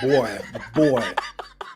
Liu Kang and Kung Lao were getting it in, and then when he was healing Cole Young, and he was filling up on them arm, but he was trying to heal him with the flames, he was trying to get him one on the side. Liu Kang wasn't slick. Well, the other thing, too, is I actually liked, Max Huang? I actually liked him as Kung Lao. He was as cocky as I always hoped Kung Lao would actually be. Like in a movie. Like, and I'll give them this. Of all the characters in this movie, aside from Scorpion and Sub-Zero, he actually had some of the most video game accurate fight scenes. Like his fight scenes, like he was... Like, if you ever played Kung Lao in any of the last, 3 Mortal Kombat games, you're going to be like, oh, no. They got this motherfucker. That's Kung Lao. But keep in mind, everything that he does in this film was not because of years of training and monks or anything like that. It was not because of that. It was because of the wingworm he had on. Okay? Wait, For anyone who go ahead. No. I just want to point out something because you said you brought this up. So, okay, wasn't they called it? They kept calling everyone said it. Yeah, it's called Arcana. Mm-hmm. Okay, so here's the thing with this. Why does it affect cybernetic enhancements? You asking too many fucking questions, man. Listen. Listen. For anyone who has not seen the movie, here's the thing, okay? Mm-hmm. Anyone who if you want the people that have the abilities they have in the games, it's not because of training, it's not because of fucking I've been doing this my whole life, it's because of the fucking wingworm they all have on them. Because the birthmark you see on Cole, or the birthmark you see on Cole Young in the trailers, that's how you get your powers. When you have the wingworm, that means you have to unlock the wingworm to get your fucking abilities, okay? That's why Kung Lao can throw the hat and spit it. That's why Liu Kang got his fireballs and shit. They did Jack so dirty with them little ass robots. I was just about to say it. Jack's arms look like fucking wire hangers, dude. But then I don't know where he had the wingworm on him, but he had the wingworm. It was on his somewhere. stomach. It was on his I think it was on like his side, like right around in this area. So Jax's arms look like some fucked up wire hangers when you bored and on the phone with somebody and you got to be doing something. So you just start undoing the fucking wire hanger. That's how Jax's arms looked. And then he trying to save Sonya, so he unlocked the power of the ringworm, and then the arms got all big and shit like in the fucking video game. Well, Kano, his laser eye, which technically is a cybernetic eye, and the thing is, I thought, well, in the games, it was cybernetic. He didn't have any cybernetic enhancements in this one. Well, no, but here's the thing. Remember when so let's go ahead and just get this out of the way. Yeah. Sonya Blade has no ringworm. Mm-hmm. That's the whole premise. Okay, so this is how you know how nasty this movie is. If you don't have the ringworm, what you get is, if you kill a motherfucker who has it, you contract the ringworm. Yeah, you contract it. So Kano, he wasn't born with the ringworm. He killed Sonya's partner, and that character had the ringworm, so Kano got it. Well, later on in this movie, this is about precisely when the movie almost becomes completely uninteresting to me, as I think it probably did for Carter. So let me go ahead and tear it out. Kano gets clapped, as you would probably expect. Yeah. But when Sonya bashes his head in, the side that has the eye, and there's an electronic malfunction in his head. I didn't catch that. Yeah, you can kind of hear there's like some shit going on with his head. That's why I was kind of like, because at first I thought, oh well, he just got a laser eye on one side because of course, sure, why not? But then when she fights him, when she bashes his skull in on that side where the eye is, there's a clear electrical malfunction. And that's the thing. That's why I thought it was so weird that, okay, well, why does the Arcana affect, like, I'm not even going to think about it. Yeah. It's just, like, I think I lost my train of thought, but just, why are you treating, okay, so this is how they get their powers, they got to kill somebody with it. So now you are treating all these abilities they have as a STD variant of a ringworm, because that's what it was. Once you contract the STD, you got powers now. So if I smash some dirty girl and I get chlamydia, I should be able to move all kind of shit with my Jedi powers, is what you're saying now. Yeah, pretty much. You should be able to make a fire dragon appear out of nowhere and eat someone alive. Man, dude, can we talk about Cabal? Can we talk about how they did Cabal? Oh God, I was going to talk about Cole and how he had like half of Batista's body from the man with the iron fist. That's what it was. That's what it was. Okay, yeah, let's talk about Cole. Okay, so Maria, are you still in here? Because I don't think we got to talk about this. I just want to go ahead and say it right now. Can I go ahead and say it right now? In the video I did for Shang-Chi, I said I would have been very interested to see what Louis Tan could have done had he actually gotten the role of Shang-Chi, because he was up for it, but he got turned down because Marvel decided to go with Simu Liu. I think Marvel saw this movie and went, nah, he ain't Shang-Chi. Because this dude, okay, Carter, correct me if I'm wrong. This whole movie, Cole was literally just Mr. Gosh Golly G. Willikers the whole movie. He just seems so confused and taken aback by, I mean, and I get it, he's being thrust into a world he has no idea of what's going on. But here's the thing. Motherfucker, you didn't have this fucking ringworm in the shape of a dragon on your chest your entire life. You ain't never once think to Google this shit and find out what it is. You didn't, like you've been a part of this. Well, he didn't know he was part of the lineage, though, did it? I don't think No. He didn't know until Raiden told him. He didn't know till Raiden told him. But the thing is, it's like every time something happened, I mean, granted, yeah, you're seeing all this new shit for the first time. But now that you've seen it, why are you still surprised later on in the movie? Like, even after he has seen Sub-Zero make it snow in July and make it hail and sleet and storm and ice falling from the skies and shit and snap freeze in the ground. Yeah, you had a fat burger and then it just got real cold out of nowhere. Right, dude. You done seen this. Why are you surprised by anything else that happens in this movie? Like, also, yeah, I thought his power was dumb. His power was fucking dumb. Like, I was like, okay, so wait a minute. So now you got the man with the iron fist body. Okay, cool. You Batista now. Good on you. That's with the Black Panther shit too, because every time he soaked up damage, he was able to kind of throw it back out there. But apparently, he was able to grow some tonfas with it. It was manly. Oh, I didn't like that. I didn't like that at all. I didn't like his character. I actually expected to like his character. I did not like his character. Just not one bit. Yeah, and I think a lot of people weren't going to like his character because they were going to be like, well, where's Johnny Cage? Well, here's the thing. You find out at the end of the film, Raiden wants to go look for more Earth Warriors to prepare themselves, and he sends Cole to go find Johnny Cage, and that's how it ends. Yeah, they literally showed you don't see Johnny Cage, but like at the very end, like right as they're closing out, you see a movie poster, and it's Johnny Cage is on the poster, but you can't see his face. You can only see him from the abs down. You see the belt. It says Cage on it, just like, and I knew they were gonna do some shit like that. And I actually said they were gonna do some shit like that. I said before this movie came out, we're not gonna see Johnny Cage physically in the movie, but we will see like a movie poster or some kind of. I figured we see. Yeah, because there were other Easter eggs in the movie. Like you see Nightwolf as an Easter egg. You see Total Khan as an Easter egg, which is funny to me because I was like, dude, this movie could have benefited from having at least Nightwolf in this, at least, maybe. Because, like, I was like, dude, my thing is, I would have rather I know I said before that I thought it was cool that they went with a new protagonist instead of just going with Liu Kang like before. But now I'm kind of like, honestly, y'all wasted time on Cole. Okay, so we got two super chats right now that go into each other. We got a $10 super chat from Brother Beige. It's basically saying that Goro is trash for losing to Cole Young, who couldn't beat an MMA fighter earlier. You're right. Yes. Goro is supposed to be the reigning champion of Mortal Kombat tournament for 9 consecutive tournaments. You're right. But that super chat, appreciate that 10, actually goes into a $4.99 super chat from Black Atlantean that basically says Cole's power was literally plot armor. It was plot armor. Dude, going you literally see the plot like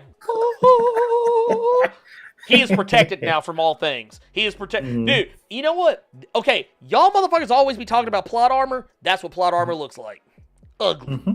Ugly as hell. Ugly as hell. Ugh. Terrible.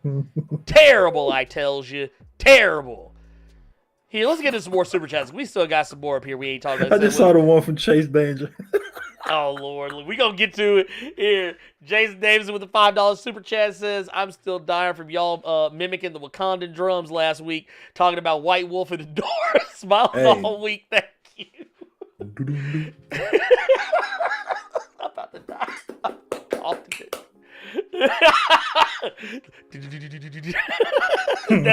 That's all you hear in a White Wolf tent. The White Wolf. The White Wolf. What is he doing over there with her? He's colonizing. Colonizing some cheeks. The True Pharaoh with the $10 super chat says, here you go, fellas. Show us some love. Hey, we appreciate you, True Pharaoh. Thank you. SFC Cape Killer with the $5 super chat says, "Who made this DCEU? Oh wow! Why not just animate a movie in live action? Would have been better." Okay, so what was that movie they had? It was a Scorpion movie. Yeah, the Scorpion movie. Was Scorpion's Revenge or some shit like that. Yeah. I'm gonna tell you what. This is what you do. Go on HBO Max. Mm-hmm. Watch that. Don't watch the Mortal Kombat movie. Your time will be better respected if you watch that movie instead of this shit that we talking about. There's a Chase Danger with the $5 super chat says, Mortal My Fighter Academia motherfuckers out here getting quirks. Deku, excuse me, Cole got his quirk just in time to beat Goro. After the first 10 minutes, it's shit. Dude, okay, so yeah, like what me and Carter talked about this before too. Yeah, the first like 7 or 8 minutes, 10 minutes, the movie's actually really solid because the fight between Scorpion and Sub-Zero is amazing. I would even go as far as say the fight between them in the end of the movie is also I like that damn one too. good too. I did like that one too. The only criticism I have about the final fight between Scorpion and Sub-Zero is that when he does his fate with Scorpion, I'm gonna go ahead and tell y'all right now because y'all know the story of Mortal Kombat. Y'all know Bi-Han gets clapped by Scorpion in the end. When Scorpion goes to do his fatality, I kind of wish they actually would have had him take the mask off and his face actually turn into a skull like it did in the 95 joint, because I thought that was actually way cooler looking. But they did this whole thing where they did this fiery skull, like it was like a visage of a skull, like it was an illusion as opposed to him actually, his face actually turning into anything. But it was still cool. I like the fact that, that he burnt Sub-Zero to a crisp. Yeah. And they let you know when Shang Tsung shows up later, they let you know he gonna be Noob Saibot next time y'all see this motherfucker. Yeah, you literally see the shadows engulf him when they leave him.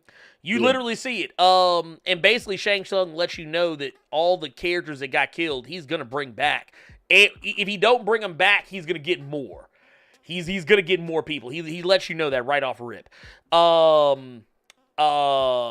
wasn't Carter. What do you think was the I mean, okay, let's take Scorpion and Sub-Zero off the table. What do you think was the best fight other than Scorpion? Because obviously Scorpion Sub-Zero was lit. What do you think was like the best fight in the whole movie?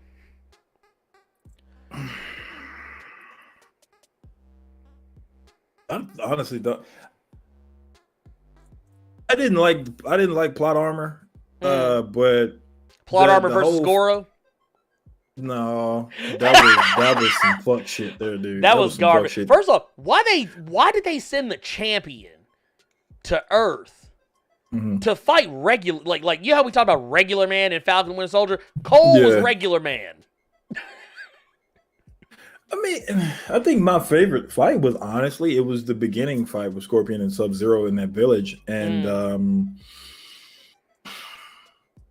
I don't really have a second favorite fight after that. I like when Natara got the fatality and then Kung Lao ruined it when he said flawless victory. Oh, okay, yeah, that was my second favorite fight, but it was so short. Yeah, it was so short. And yes, that's the thing I hate about this. Okay, that's the thing that gets real dumb. Yes, I know the characters in the original Mortal Kombat movie, they said shit like flawless victory, fatality, this, that, and the third. But here's the thing. I want to introduce you guys to a new segment on the Blerd Cave, and it is called My Name is Ernie, the Blerd Without Fear, and welcome to the Blerd Cave edition of Nobody Talks Like That. Welcome to Nobody Talks Like That. Nobody fucking talks like that. Thank you for coming. Hope you enjoyed the show. Remember, nobody talks like that. The fact you that can't, oh my god, you can't try to be serious 1 minute and then have them say that shit. Right? No. I didn't like when Kano said Kano wins when he killed Reptile. Yeah, that was I didn't like. Like it was funny in the trailer, but the way it was executed in the final product, I didn't like it.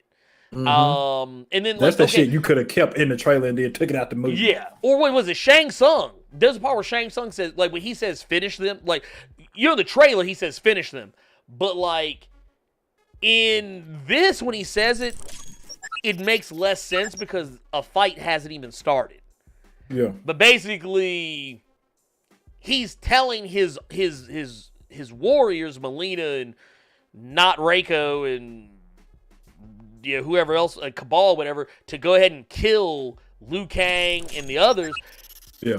But when I don't know, it didn't feel right. It didn't feel right. Like, and yeah, when Kung Lao said flawless victory, while in a way it fit Kung Lao's personality, because I mean, literally he did. Technically, it wasn't a flawless victory, but anyway, because he got hit. But yeah, that's neither here nor there. A flawless victory is when you take no damage, but we ain't gonna go there. Point of the matter is, I just didn't appreciate how, if this was a movie that took itself less seriously, it would have made more sense. Mm-hmm.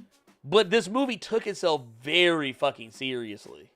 Yeah. And it seemed like it didn't, like, okay, Carter, you may agree with this, you may not. I feel like the movie stopped taking itself seriously at the very end. Like, that's what I felt like the movie stopped taking itself seriously at the very end of the movie, like when they did the whole Johnny Cage thing. But, like, the rest of the movie before that, I feel like it was super serious. I'm sure. I can see that. But, yeah, neither here nor there. Also, I do want to point out, Steve Harvey as Jax. I ain't gonna lie, there actually was one part that I did kind of find hilarious. Is they told him to brother it up. Cause that motherfucker stayed having some like saucy ass shit to say like in random moments.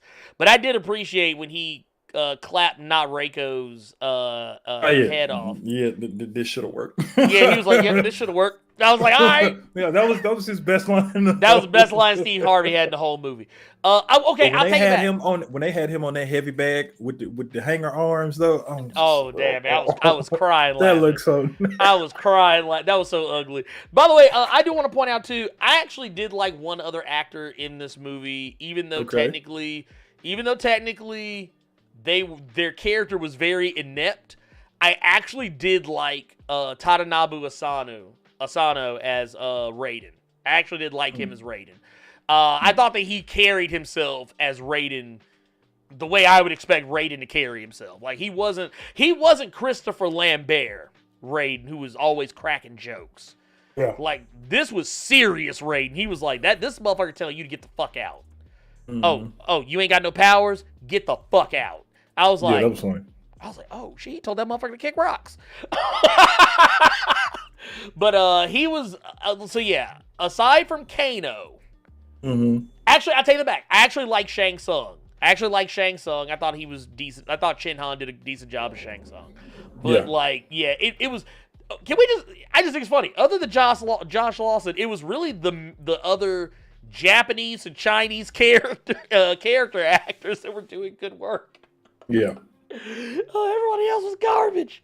But like they couldn't make up their mind if they wanted to be serious or goofy, or serious or goofy, and they kept trying to balance it, and it was not balanced.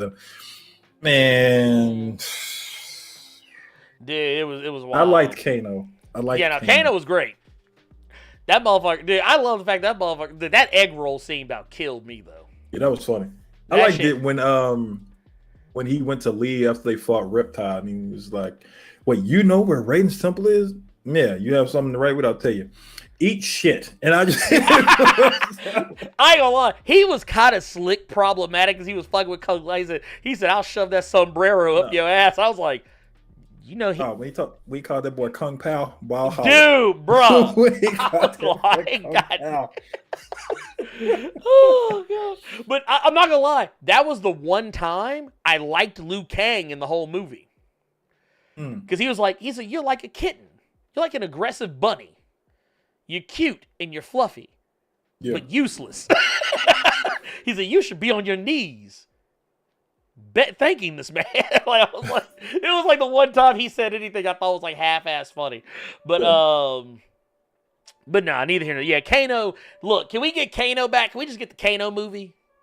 Oh, yeah. Kano had a better backstory than any character. Like, especially, that was actually the one good thing about Cabal in this movie, is that Cabal was like, oh, yeah, fuck Kano. He ain't shit. And then Shang Tsung was like, nah, we want him. Yeah. And he's like, I. But I think the aggro line, and when Sonya was trying to figure out where Raiden's temple was, he was like, all right, you ready? Yeah, get fucked. Like, I think that was it. Yeah. That was it. I'm gonna put it to you like this. Here. The 95 movie is still untouched. Yeah. It is still the undisputed king of Mortal Kombat. This movie is still better than Annihilation. Yeah. It's better than Annihilation. That's the census so far, that it's better than Annihilation, but not the original. No, not even close. And then you got the animated movie, which is still better than this too. So I haven't seen it, so I'm gonna have to watch that after the show. Yeah, it is good. It's good. Okay. Was it Justin Lamont said, I love this dumb movie, cheese and all there. I said it. Hey, that's cool. Hey, look. I ain't hating. Yeah. I ain't hating. I ain't never gonna tell you that you bad for liking something that you like. It is what it is. Yeah. I might laugh at you, but I mean, I'm not gonna be like, nah, you stupid. Yeah. Blake Kwan with the 199 super chat says the animated movie Scorpion's Revenge was better. Yes, indeed, we agree 1,000%. We are in agreement. He also said with another 199 super chat says would have been better without Cole's storyline. Yes, we did not need Cole. Cole did not need to be there at all. J Ride with the $5 super chat says the fact that you literally have to sit and take time to think about a fight that was good other than Sub-Zero and Scorpion tells you this movie is bad. I couldn't think of one that was better than that. Here's the thing. They fought twice. Yeah. They fought, like honestly, I'm going to tell you what you do. If you really want to enjoy this movie, just watch the 7 minutes. The first 7 minutes they put on YouTube. Watch that. Nothing else. Don't watch anything else. This movie will be infinitely better in your head from those 7 minutes than anything you could watch and get from. And they think they're being slick by showing you those first 7 minutes. Let me go ahead and ease your minds. That first 7 minutes does not equate to the rest of the movie. No, it does not, sir. It does not. No. Drag On saying Annihilation was better. The story was on point, but the production fell short.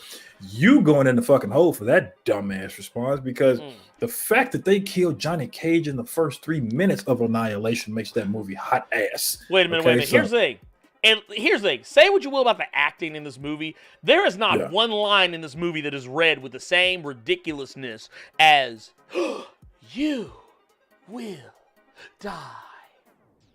Come on now. No, get the fuck out of here with that shit. Nah, No, wait. I got one for you.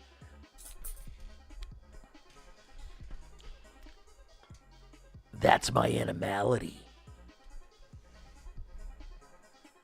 I forgot about that part. Yeah, from fucking Nightwolf. I forgot about that part. How are they going to explain animalities if we got the abilities in wingworms? How the fuck are you going to explain them turning into animals? Was it COVID? I guess, man. It had to be something. Let's see here. Panini Press. Thank you for that gold I almost said gold club, Laura. I'm thinking about the strip club. Wow. Thank you for that Blerd Club gold membership. For those who don't know, in Memphis, we have a strip club called the Gold Club. Sorry. Yeah, I used to work there. I know. Oh, hey, I don't want to hear it. Look, I ain't mad at you, man. Hey, look, sometimes titties need protection. But it's funny because that strip club is in a hilarious location. Let me just give you an idea of how Memphis likes to plot things out, okay? So we got, let's say, okay, the empty bottle of liquor I was drinking this morning. This is the Gold Club, right? Okay, this is the Gold Club. My face is the drive-in movie theater, right? This glasses case is putt-putt golf.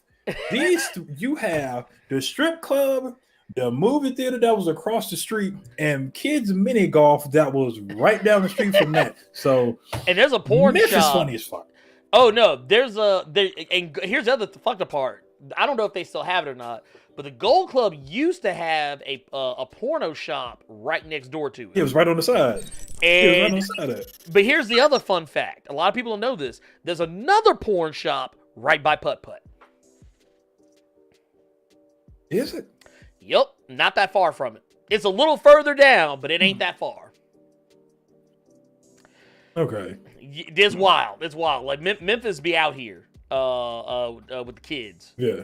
But no. I just thought that shit was, so it's like if you You want to get twerked on? You want to go see a movie? You want to go play some mini golf with the baby? It's like it's all like, in that location. Or you send the kids to go play the mini golf while you go look at some cheeks.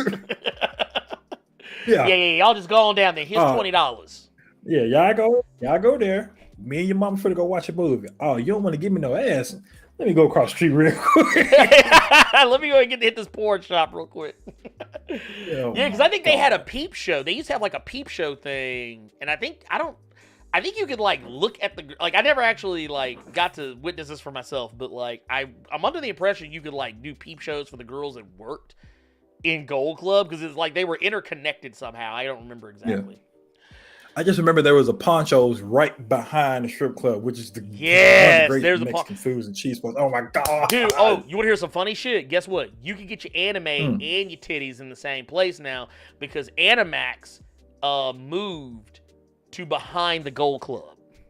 No way. Yes, they are behind the Gold Club. So our anime. I used to live by Animax because I used to like going to Animax and looking at the hentai stuff and giggling, and then going to Crystals right across the street.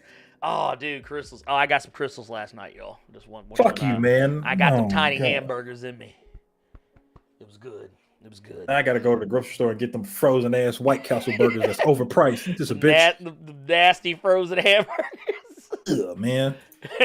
LJ back with the $5. He says, say what you want, but Melina's waist to thigh ratio was on point. I will agree with that. I'll agree with that. I wish they didn't. Well, they did do a little with her, but like, I don't know.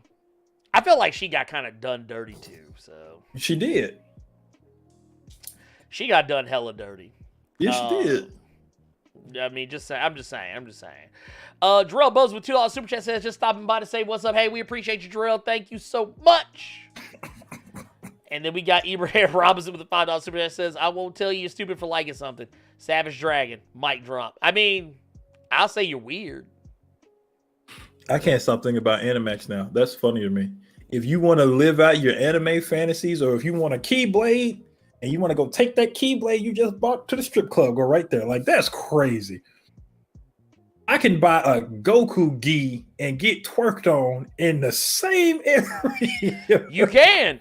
Or you know, get one of them ugly ass anime shirts that people were wearing. Get that ugly ass Samurai Showdown shirt. Remember everybody get those silk shirts? Yeah, the Goku bullshit and Trunks and shit. Dude, that motherfucking shirts was ugly as fuck, dude. I was like, man, y'all need to take that shit out of here. Brother Beige with a $10 super chat says, I don't like how Scorpion was treated like an RPG summon character with that kunai. Cole Young should have used it as soon as he got it.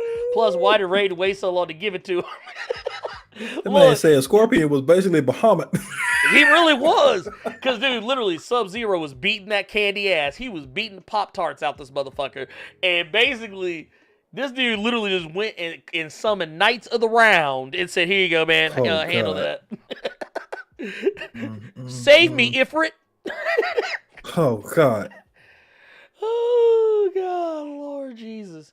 Was it Black Kwame with the $4.99 super chat says, would you rather a sequel or just scrap this movie and start over later down the road? I mean, honestly, not do anything. Honestly, I would be curious to see what they did if they did do a sequel, because I'm just curious to see how much more dumb it would get. Yeah. But I'm not interested.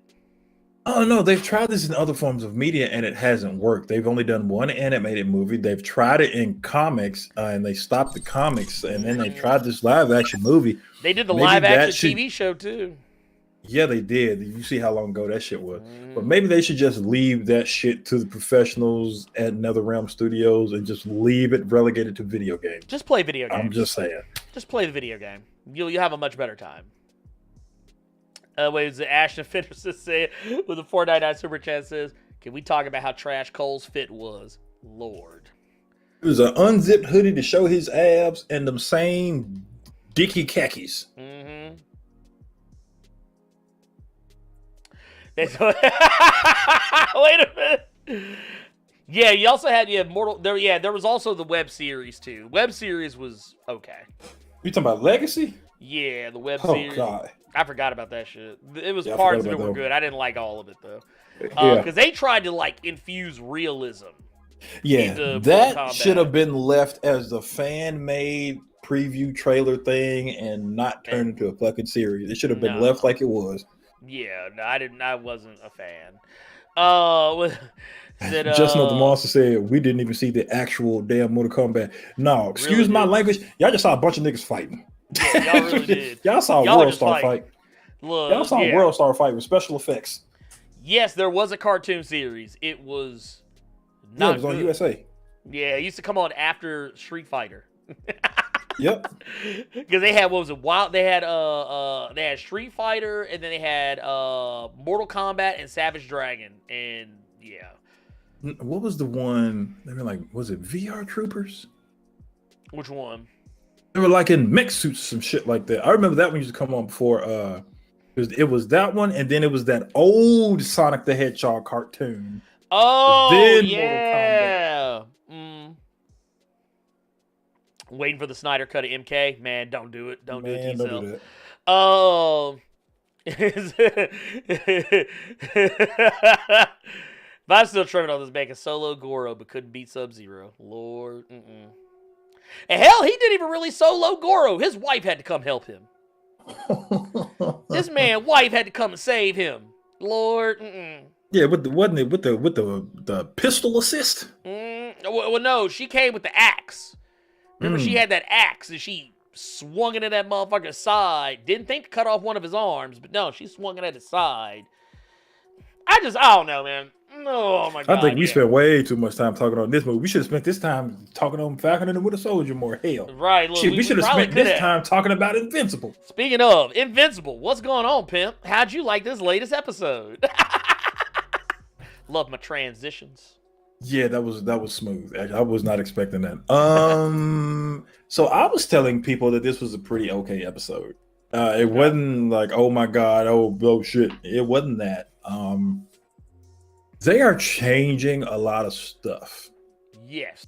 So every time that we say it's going too fast, they end up doing something that completely changes something that normally happened. The reveal that Amber knew the game the whole time was dope. It reminded me of Zendaya's character in Spider-Man Far From Home. How she had already put two and two together that Tom Holland was Spider-Man. Right. That was the vibes I was kind of getting, that she knew Mark Grayson had been invincible the whole time. But then it's like, well, at that point. Well, because they seemingly made it like she knew that Eve was a superhero. Like she kind of threw like an offhand statement out that kind of made it sound like she knew. Yeah. So the fact that they're giving her a lot more fucking depth than she had in the book is that's that I commend them for that. I really do commend them for that. Nothing else really happened except the fight at the end. The robot. The stuff with robot stuff. The stuff, okay. That I didn't like. I completely forgot about it. One reason being, I like the voice actor for Robot. I thought he was going to continue on, but it looked like they got somebody new to be Rex. Yeah. But now it's not Rex, it's Rudy or Rudolph something. So I didn't really like that as much. Because the thing was, even though he was in that human body, it was still Robot. In the show, Robot just gave someone a new body, but it's not him because he had him kill himself, basically. And he did it for in the comic. Monster Girl was somewhat of a reason, but it was more so he wanted to feel like his teammates. It wasn't all just Monster Girl like they're making it in the show. They're doing the Monster Girl robot shit way too fast. It is moving way too fast. He damn near seems really creepy for a girl that he just met and just put on this team. That he is doing all this behind the scenes bullshit. And now everyone knows Robot did it. Broke them out. Broke the Marler twins out. Got people killed. Took Rex Explodes DNA, all those shit. So I don't like that. I don't like how they're doing that. I did like how he stunted on the clones, though. That was great. I like how he stunted on the clones. The one thing I will say about the Amber, knowing that he was invincible and stuff, it doesn't make sense. because if you remember the last episode, she got pissed because he left. Mm-hmm. But if you knew he was fucking Invincible, you knew what he did. Well, no, it wasn't that. She even said what it was. It was the fact that he lied, like that he wouldn't tell her the truth. That he didn't trust her enough to tell her the truth. And then when he finally like revealed that he was invincible, he only did it because she was breaking up with him. Like it wasn't because he trusted her. It was because he was trying to get her back. Like I kind of like he said in the show that the reason he didn't tell her because it was a secret identity. Mm-hmm. It wasn't to try to win her back. It was basically, look, this is why I've been like this. Well, I mean, he was still trying to get her back. Like the way. So the only thing you could really make the argument for is just he has shitty time management skills. But the thing is, he's new at this shit. Mm-hmm. Well, I mean, the thing is, you also got to think about his mom and dad. Like, I mean, I'm pretty sure that Omni-Man didn't tell Debbie who he was like off rip, but it's heavily implied in their relationship that she found out kind of early on, that he was, who he is. And the fact that fucking his friend called Nolan Omni-Man and then switched it to Nolan real quick, so it's like, okay, now his friend knows. Mm-hmm. It's a lot of it's weird shit that they're doing. Like, I think the last episode was the very first time they have brought up the fact that, because, okay, just so for people who haven't read the comic, the reason that Mark and Nolan and Debbie are able to take these trips and things like that is because in the comic it's established that Nolan is a best-selling author. Yes. They've never talked about on the show, except they made one offhand comment when Debbie was trying to investigate Nolan to figure out if he killed the Guardians. You have a book to write. You have a book to write. Remember, that's the first time they've made notice of it. So I don't know. It's just they do a lot of really like little. It's really, I wouldn't even say subtle. It's random to bring it up and then not bring it up again. Mm-hmm. Well, it's kind of the same thing we said like with the best friend. Like, the best friend just kind of disappeared for a while and then. Came back up when it was convenient. And then you really got to look at Amber in the sense of how are you gonna be mad at him for lying to you when you knew he that was him? You knew it was gonna take time for him to come. Like, y'all just started, dog. Well, no, actually, to be fair, and I didn't catch this until a while ago, but they've actually been dating for some months. You know what? Because right. think about it. I forgot the news thing when Immortal showed up. Mm-hmm. How long they said it had been like 8 or 9 months or whatever since. So even if you take that, let's say if we say that maybe they met before that, but let's say they started because they started dating like shortly after the funeral. Like I think it was after the funeral when they finally like started seeing each other. So I mean. If you look at it that way, they've been dating for a good while, and Mark didn't say shit. I mean, the best time for him to actually had come out and said anything would probably have been when all the shit went down with Titan and Battle Beast and Machine Head and all that. Yeah. That would have been the time to be like, hey, look, cat's out of the bag. Let's just go ahead and tell it. But he didn't say anything. And it's one of those situations where, like, I get it. It is one of those things, too, where...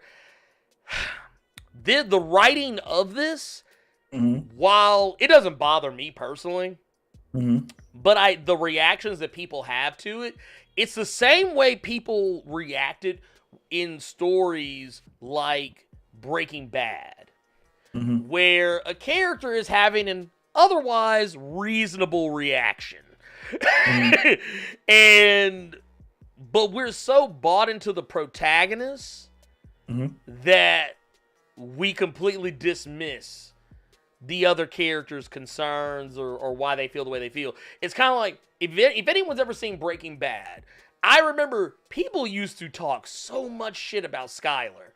But the thing is, she was having a very reasonable reaction to finding out what her husband's been doing with his time.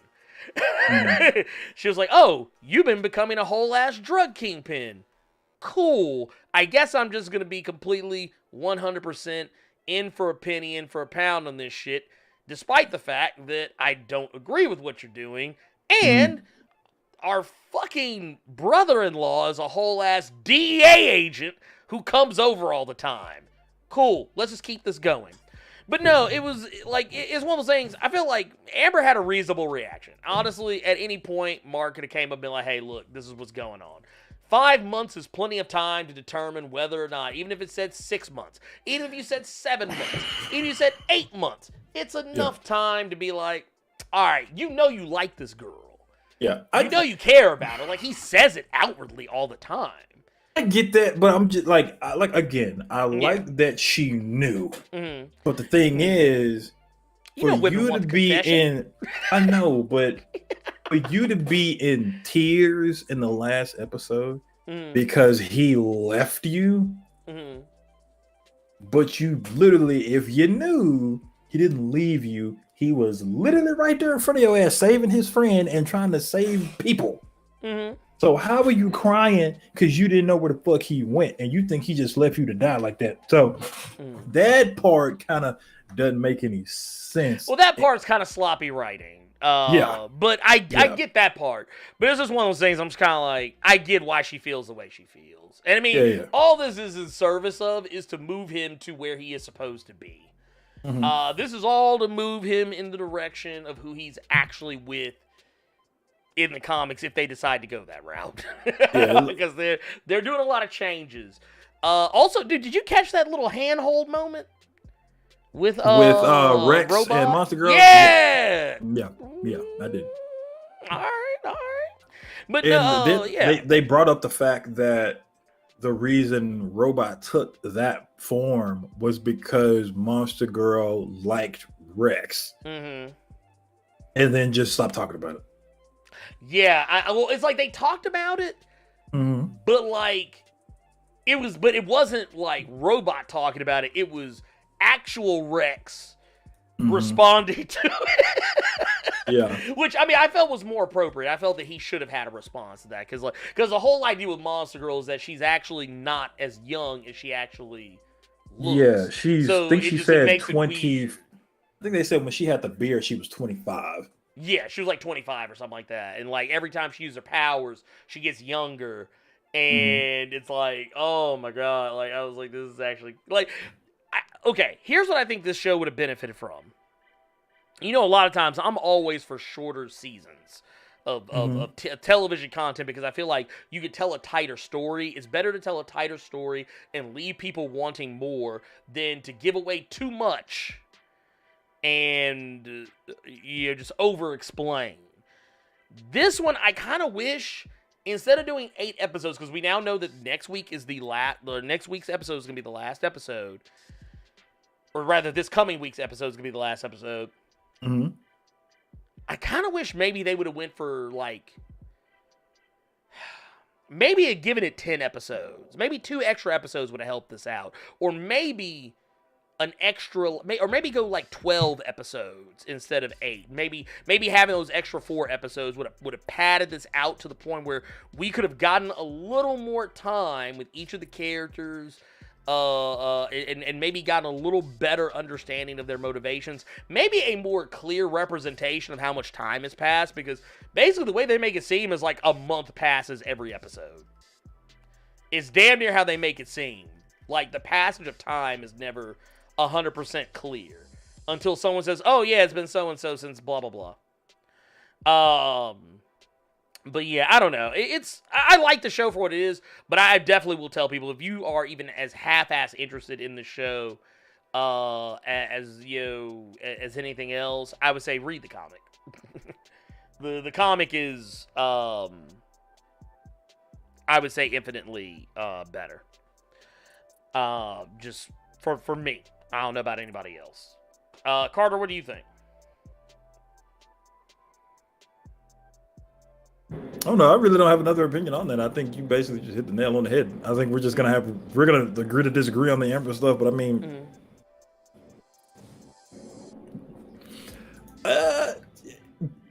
the one thing I will take away from this episode, I don't like the fact that we just got a Mortal back and he gone again.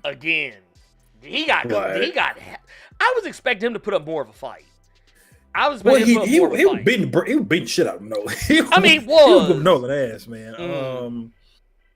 But now we have it to where people are looking at Nolan now. Mm-hmm. So I think now we're finally about to get the whole, okay, he was really here for this reason. I'm not going to spoil what the reason was for people who've never read the book, but to end it with, okay, we got to talk. I was pissed that I was pissed that Mark didn't know. I think they hung on that too long. I think Eve could have gave that boy that goddamn phone, let him talk to his mama. Right. Yeah. At several points before that fight with that monster. So should have thrown that motherfucker to his ass. Goddamn. Or just went over there, rescued him, and like, look, take this. You need to hear this. Mm. I'm trying to figure out something else I could say about the episode. I really wish they would bring up the fact that the reason Cecil can't teleport as much is because of how expensive that shit is. I just want them to bring it up, but I don't think they will. Yeah. But like Immortal will be back. It's just that, goddamn, like just to get clapped that quick. Dude, yeah, he got the. Ooh. Yeah, that was rough. I mean, I don't know. How do you? I don't know. I was kind of hoping that the show would not necessarily. I mean, it's not ended yet, duh. But I was kind of hoping the show wouldn't end with the arc that I feel like they're going to end it with. Yeah. But it is what it is. It is what it is. What can we do about it now, other than just try to enjoy what is left of it? I guess from here. You know what? I'm going to say let's get into our recommended reads for the week. Okay. And then we're going to get to questions. We're actually going to make this we're actually going to do our canvas. We're going to do it. We might do it. We might get it this time. We might get it. I think we got a better chance of doing it because my recommended is not even a whole issue. It's the short story that was in the issue. My recommended is going to be Carnage, Black, White, and Blood, issue number 2. This book is basically a bunch of this particular issue is 3 short stories done by various artists, and the only one I'm going to be talking about in particular, that the one that I've read that I liked the most, was the one it was the one done by Donny Cates, which is the very first story. It's called Carnage Shark. If you can remember, I love it already. If you all can remember the ending to one of the earlier arcs in Venom, when he went to Venom Island to try to get rid of Carnage, and the way that book, when Eddie Brock cut off his hand, if you remember the ending of that arc, it was basically the Carnage symbiote in the water and had taken the form of a shark. Well, in this short story from Donny Cates, we see what came of that shark, and basically what ends up happening. It's very quick. He is found by some fishermen. They think it's just a regular ass shark, and then they proceed to get slaughtered. But what we have happen here, and the reason that I like this story so much, is basically it's a continuation of the last issue of Venom and King in Black, because what happens is when Carnage is in the process of killing these fishermen, he looks in the sky and it's black, and he's under the impression that it's null. And then you see all of these symbiotes raining down on him, and all of a sudden he hears Eddie talking in his head, and it's Eddie basically saying, I've been fighting for you. I've been fighting you my entire life. My other and I created you. That was a mistake. One I thought I could never take back, but now we are so much more. And then he has all of these different symbiotes that have fallen from the heavens collectively say, we are Venom. So the reason I like this short story so much is because this is the first time we have seen our new King in Black wave that hand and do some work. And basically what we have here is Eddie talking that shit, talking that talk, where he basically tells Carnage, your God is dead. You're one of my subjects now. You're in my kingdom, my hive, my horde. you're no longer welcome here. So what he ends up doing is he has all these different symbiotes that are all basically venom turned into venom sharks and basically proceed to slaughter and finally put down Carnage. Damn. His first order of business as the new King in Black is he puts down Carnage. I love it. The art in this is really, really dope. It's done by, let me get his name right, by Kyle Hotz. The entire issue is black and white, with the exception of Carnage, who is in red. Okay, that's the only bit of color you see in this book until you see all of that red vanish because our new King in Black decreed it so. Damn. So that is my recommended this week, just because now we've seen our King at work now. So I can't wait to see what happens with Eddie and the King in Black stuff. Ernie, what is your recommended, sir? Ooh, man. Okay, so this week, Lord have mercy. This week, I told y'all before that Carter got me hooked on them damn puppy dogs. Good work. Carter got me hooked on them goddamn puppy dogs. So we got Stray Dogs number 3. This one, which, man, it's so sad too, because now I'm actually going back there about like shit. That should have been on my top 5 for for this week for those who were patrons and Blerd Club members. But that's neither here nor there, because I read it after. I forgot to read it and then read after, so it didn't make the cut. But man, if it did, it would have been right there. But no, Stray Dogs number 3. As we know, our main character. I don't remember. I cannot remember for me the names of the damn dogs to save my goddamn life. But the main dog, whose owner we know was killed by the person that's looking after them and the rest of the dogs. Now, we discover pretty much over the course of the last couple of issues that one of the other dogs is also remembering that their owner was killed by this man. And we later on discover in this issue that there are some graves underneath the house. Yeah. And in looking in those graves, something is found. There's like a strip of some cloth that's found, and the Dalmatian that we see that's looking down into the hole, the little 3-legged dog, he like everyone else is like, oh no, you're wild. This doesn't belong to anything. There's no way on earth that this could possibly belong to somebody else. Our master didn't kill anybody. Master would never. Because the thing you have to remember about this book is the one thing that they said in the first issue was that dogs have really bad memories. So basically, it's gonna take something to click for them to remember certain things. That's why, like, sometimes you'll tell your dog something, it'll listen. Sometimes the dog will just fucking stare at you and then ask you for that Pop-Tart in your hand. It's just because of how their memory works. So please, go ahead. Oh, yes. Well, it just so happens none of the dogs remember what this cloth is except for that Dalmatian. And the Dalmatian then has this vivid memory of their owner. And the cloth being a part of their firefighter uniform. Yeah. And then remembering the new master killing the old master. And you think that, okay, maybe they're finally going to be able to make something happen. We're finally going to get a little bit of headway here. The dogs are going to, finally realize that this is true, that something is actually happening. The Dalmatian, because Dalmatian firehouse dog, was a firefighter trained dog. The dog dials 911 because dogs can be trained to dial 911. This is actually a thing. This is real. I've actually seen this before. But the old hound dog, who's a snitch, motherfucker, man, runs and tells the master.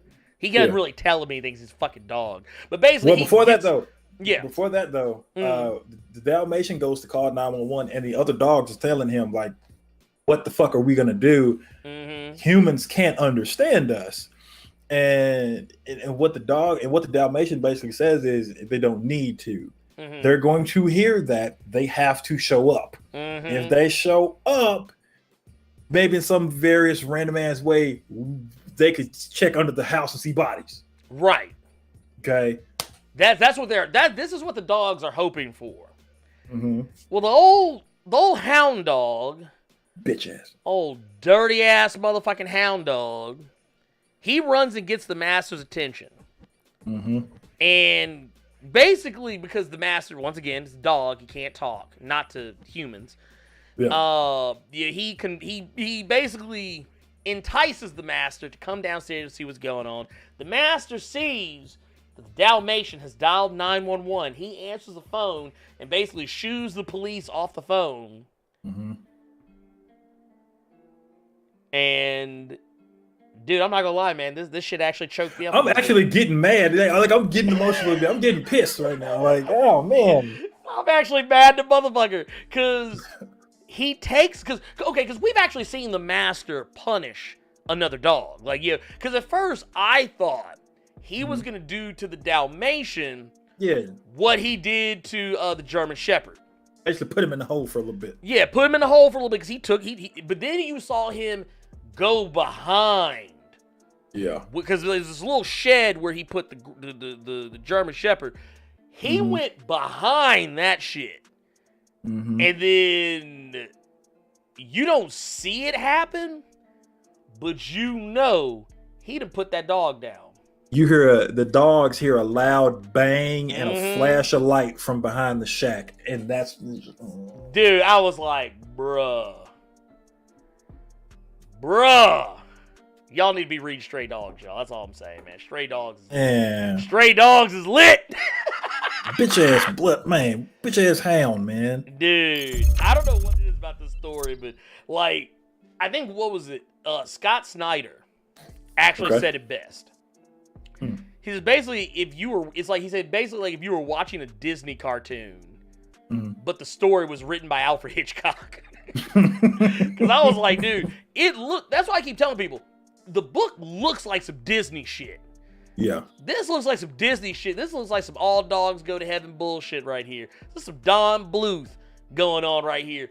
But the thing is, it ain't. The story is actually raw as fuck. Yeah. It is raw. So good too. But excuse me. Let's go and get into these questions. Yes, sir. Let's go and get into these questions right quick, like, because I know we got some super chats in here too. We need to go back and take a look at too. But go ahead and start getting your questions in here.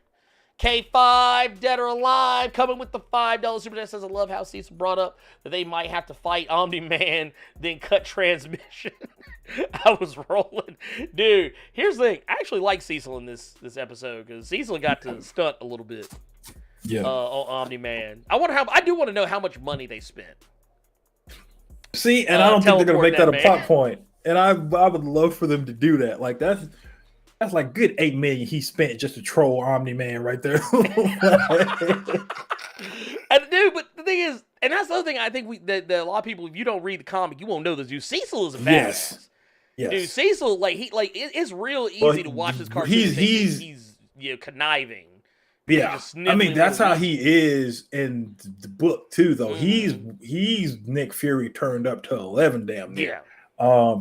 Because in the show he's completely different. Because in the show, he doesn't really like the motherfucker whose jaw immortal backhanded off his damn face. That basically made the Reanimate. This is one thing for you all that didn't read the book like we did. The reason we're always talking about Cecil teleporting and shit, they make it a thing to let you know in the book that costs tax dollars for him to teleport all the fucking time. So he's basically breaking our pockets every time he fucking teleports. You got my teleport, homie? Pretty much. Dude, I almost forgot.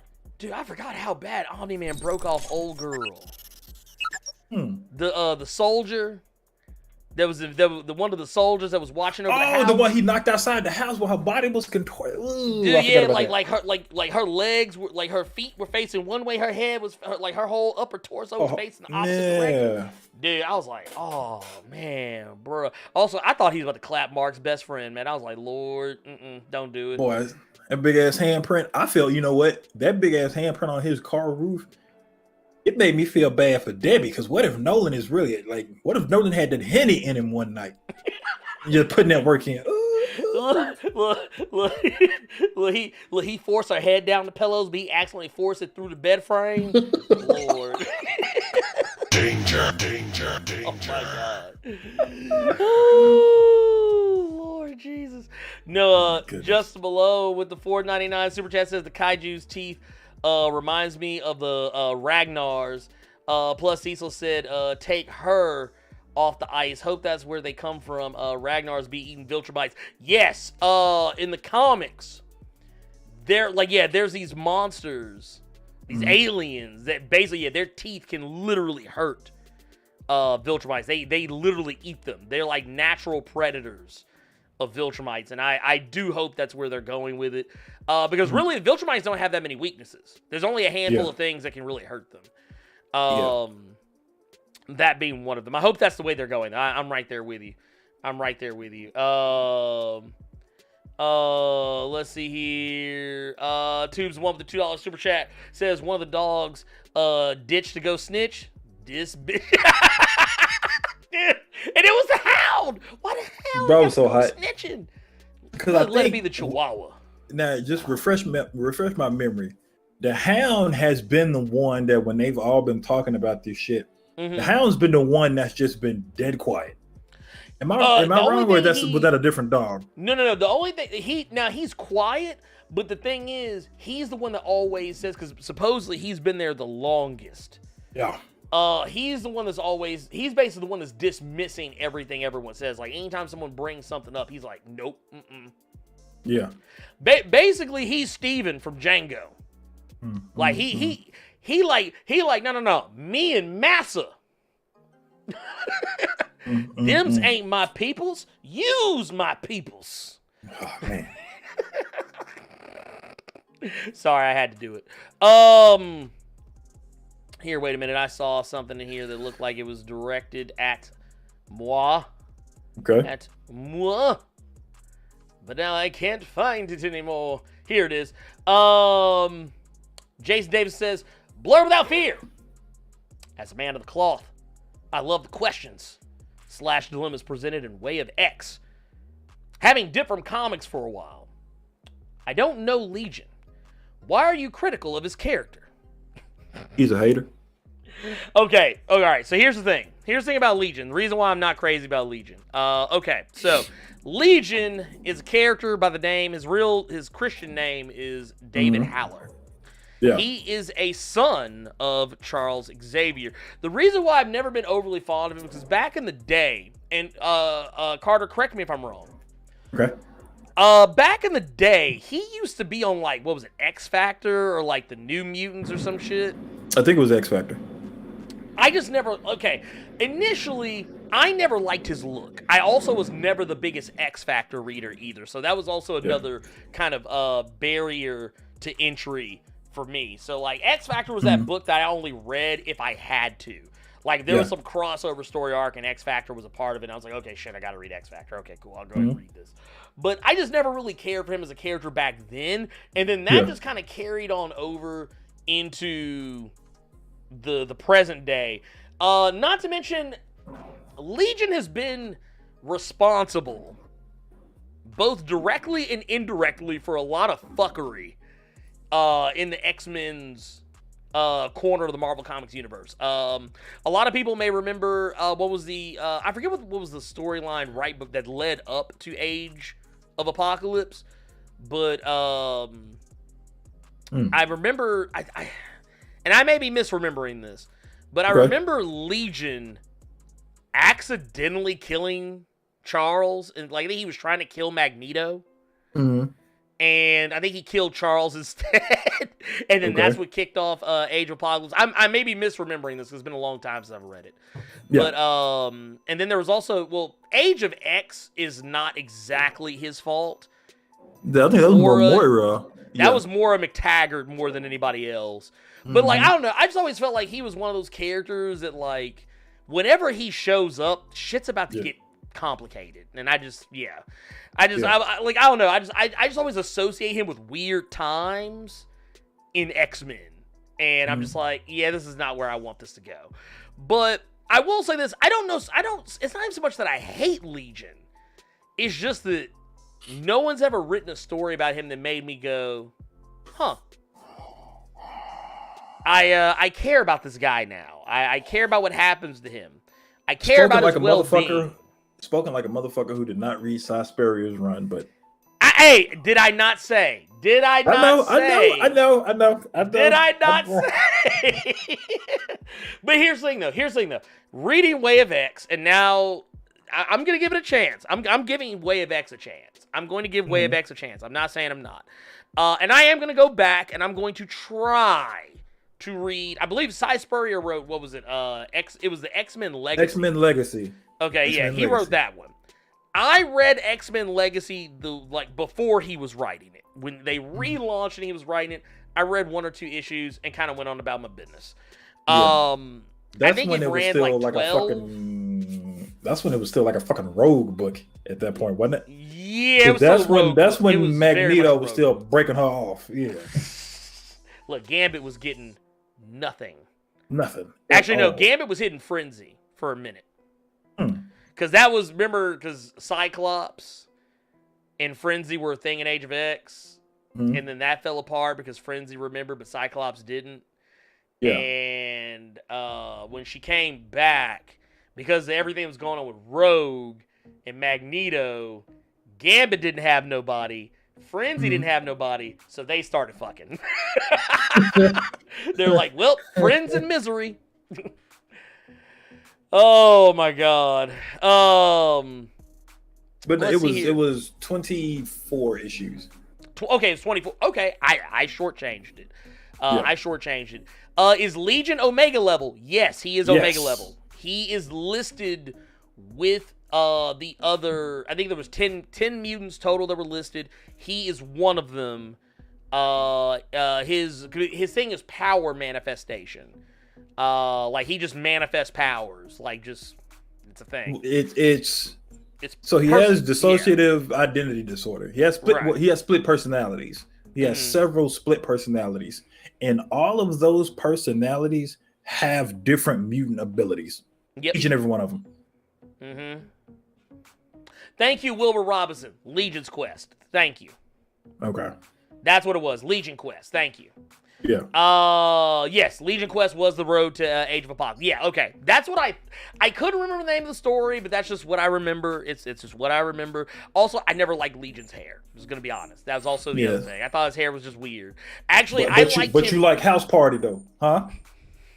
Actually, I do like House Party. But here's the fucked up part. I actually liked Legion's look better in X-Men Disassembled. When Legion showed up, when he had the hair slicked back, down, he had on the business suit. That's the closest I've ever gotten to liking Legion. That's the closest I've ever gotten. I was like, dude, he actually looks cool here. I was like, dude, he need to be a bad guy more often. He's basically Crazy Jane from Doom Patrol. Kinda. Which, dude, okay, Carter, you know what I just thought about? You know how people always talk about how, like, X-Men copycatted Doom Patrol, like, no one knows which one truly came first, who had the idea first? That actually now cements it for me. That now cements it for me. Because now that LJ just said that, I now can't unsee it. He's basically Crazy Jane. Wow. Legion's Crazy Jane. It's the same character. Okay. It's the same fucking character. Now I gotta look up who came first. Okay. But no, I will say this. I'm gonna give Legion a chance. I'm gonna give Way of X a chance. I actually will go back. I'm actually gonna make it my life's mission to go back and reread Cy Spurrier's X-Men Legacy. I'm gonna give it a chance. I'm not gonna shit on Wilbert, it. I can go ahead and tell you this now because just so he can keep going through the questions right now. He did not like the Legion TV show at all. He did. No, I did not. Now here's one for you, Carter. Actually, J. Rye says, because Legion is Omega level, does he use each one of his powers at an Omega level, or is he just Omega because he has so many powers? So, yes. So it's a little bit of both. He doesn't. So he can use them one at a time. The reason he can't. just He's not because, like Sync. Yeah, and the reason that is because all these different personalities that he has in his head are different personalities. If you remember the movie Split. Yeah. Split. Imagine each of those are different fucking people. He can tap into those powers, but the Legion book that Ernie said he's gonna go try and read. In that book, you see that he has like basically a prison that he's a warden of, where basically he has all these different personalities locked in a cell, and at certain times he can dip in there, he can get some of their power, use it, and then put them away. There are different personalities in that will try to plot and scheme so that they're the dominant personality, just like in Split.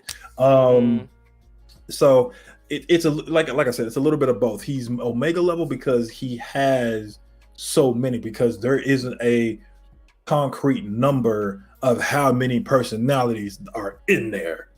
We just know that each and every one of them has different mutant abilities. I remember they had an exact number at one point, but then it changed. Yeah. That's the other thing. Like that, I think that's also the other thing is like he got too convoluted. Like just when like I thought they were about to nail him down and really be like, okay, here, this is actually what's going on with him. They were like, psych. Yeah. So really the thing that makes him Omega level is the simple fact that if he was to ever get a grasp on every personality, that boy would be the most busted character in all the fucking Marvel. He'd be tournament banned. You ain't using him in tournament. You can't even buy him as DLC on your console. Look, he gonna be that Evo DLC. Like it was, y'all know, was it Power Rangers Battle for the Grid? They got that $200 DLC. That's Legion. Hiryunoshi says, are they saying Legion is the Patchwork Man, or at least one of his personalities? Carter, you may have more insight on this than I do, but I am going to say I think it's his personality. I think it's one personality. Okay, so that's what Ernie asked me, because he asked me if I had read Way of X when it came out.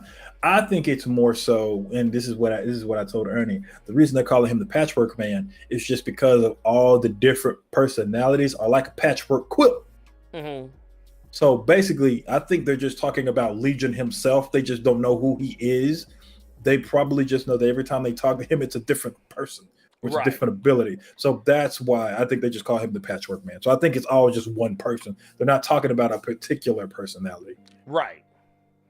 LJ Brown says, I got a question. Blerd Left Ear and Carter presents, what are the top 5 comic book characters you loathe the most? Is Legion in your top 5, Blerd? No, he's not. He wants our top 5? Yeah, I mean, I can. Mine are in no particular order. Okay. I think a lot of y'all already know what two. Somebody already said Legion versus Sentry. Well, okay. Here's the thing. Okay. Sentry is definitely on that list. But here's gonna be the funny thing: Spawn isn't.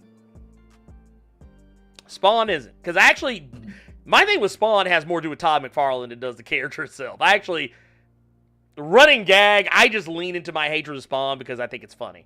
But I actually don't hate Spawn as much as most people think I do. I find him annoying. He's an annoying character. But no. Characters that I've hated the most, I can definitely say, aside from Sentry, man. I know, right? One of them that's a hard one.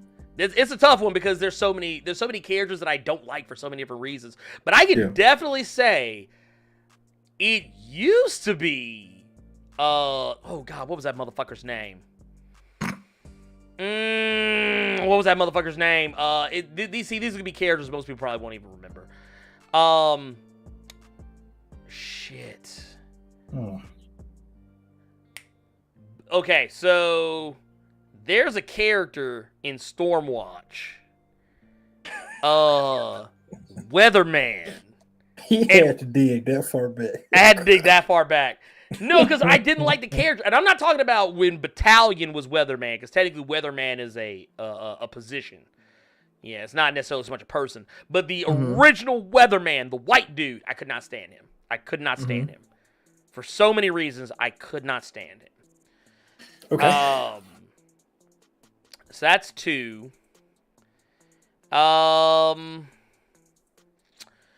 Another one. Oh my god. God,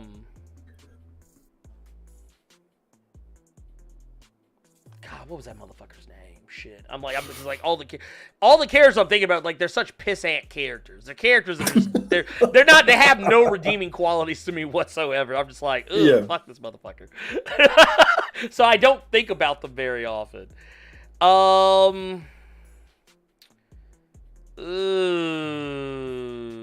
You know what? It's definitely an X-Men character. I can tell you that much. I can definitely tell you that much. It's an X-Men character. You know what? Fuck it. I'm gonna go ahead and say it. I don't like Old Man Cable. Never did. And not because he's a bad character. I hate his convoluted ass fucking past. He is the epitome of the 90s. Like, everything that was wrong with the 90s. Jesus Christ. Him and Adam X. Oh my God.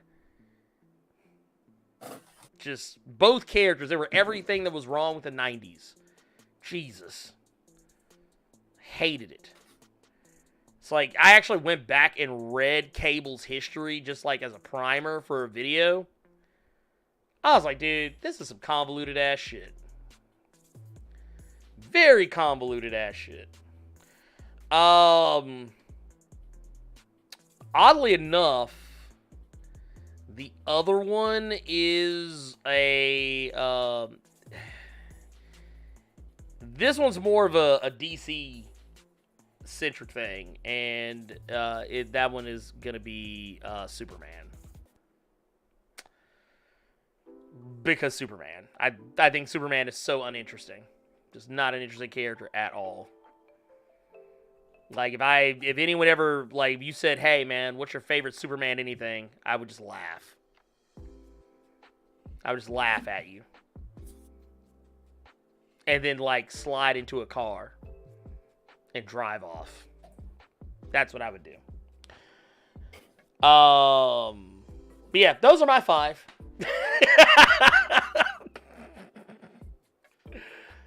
Carter, what you got? I've been sitting here trying to think for a minute. Maria Hill. Okay, I can see that. Damian Wayne. Ooh. Sink. This motherfucker. Hater. This motherfucker right here. Hater, I tell you. He's a hater. Emma Frost. Ooh, saucy. Or wait, or do you mean Her Royal Highness? Emma Frost. Are you sure you're not thinking about Queen Opal Luna Saturnine? Oh, that motherfucker too. Jesus Christ. Shit, that's 3 and 4 right there. Number 5. I damn near almost say Damien or Maria Hill twice. I think I would say because Saturnine is too obscure. So yeah, give me Maria Hill, give me Damien, give me Emma Frost, give me Sink, and this will get me killed. This will get me reported. Static Shock. What? I'm just kidding. I'm just kidding. That man said, he wasn't kidding. He wasn't kidding. He meant it. I wanted to see what would make that chat just erupt immediately. Motherfuckers like, lose they shit. You look. Look.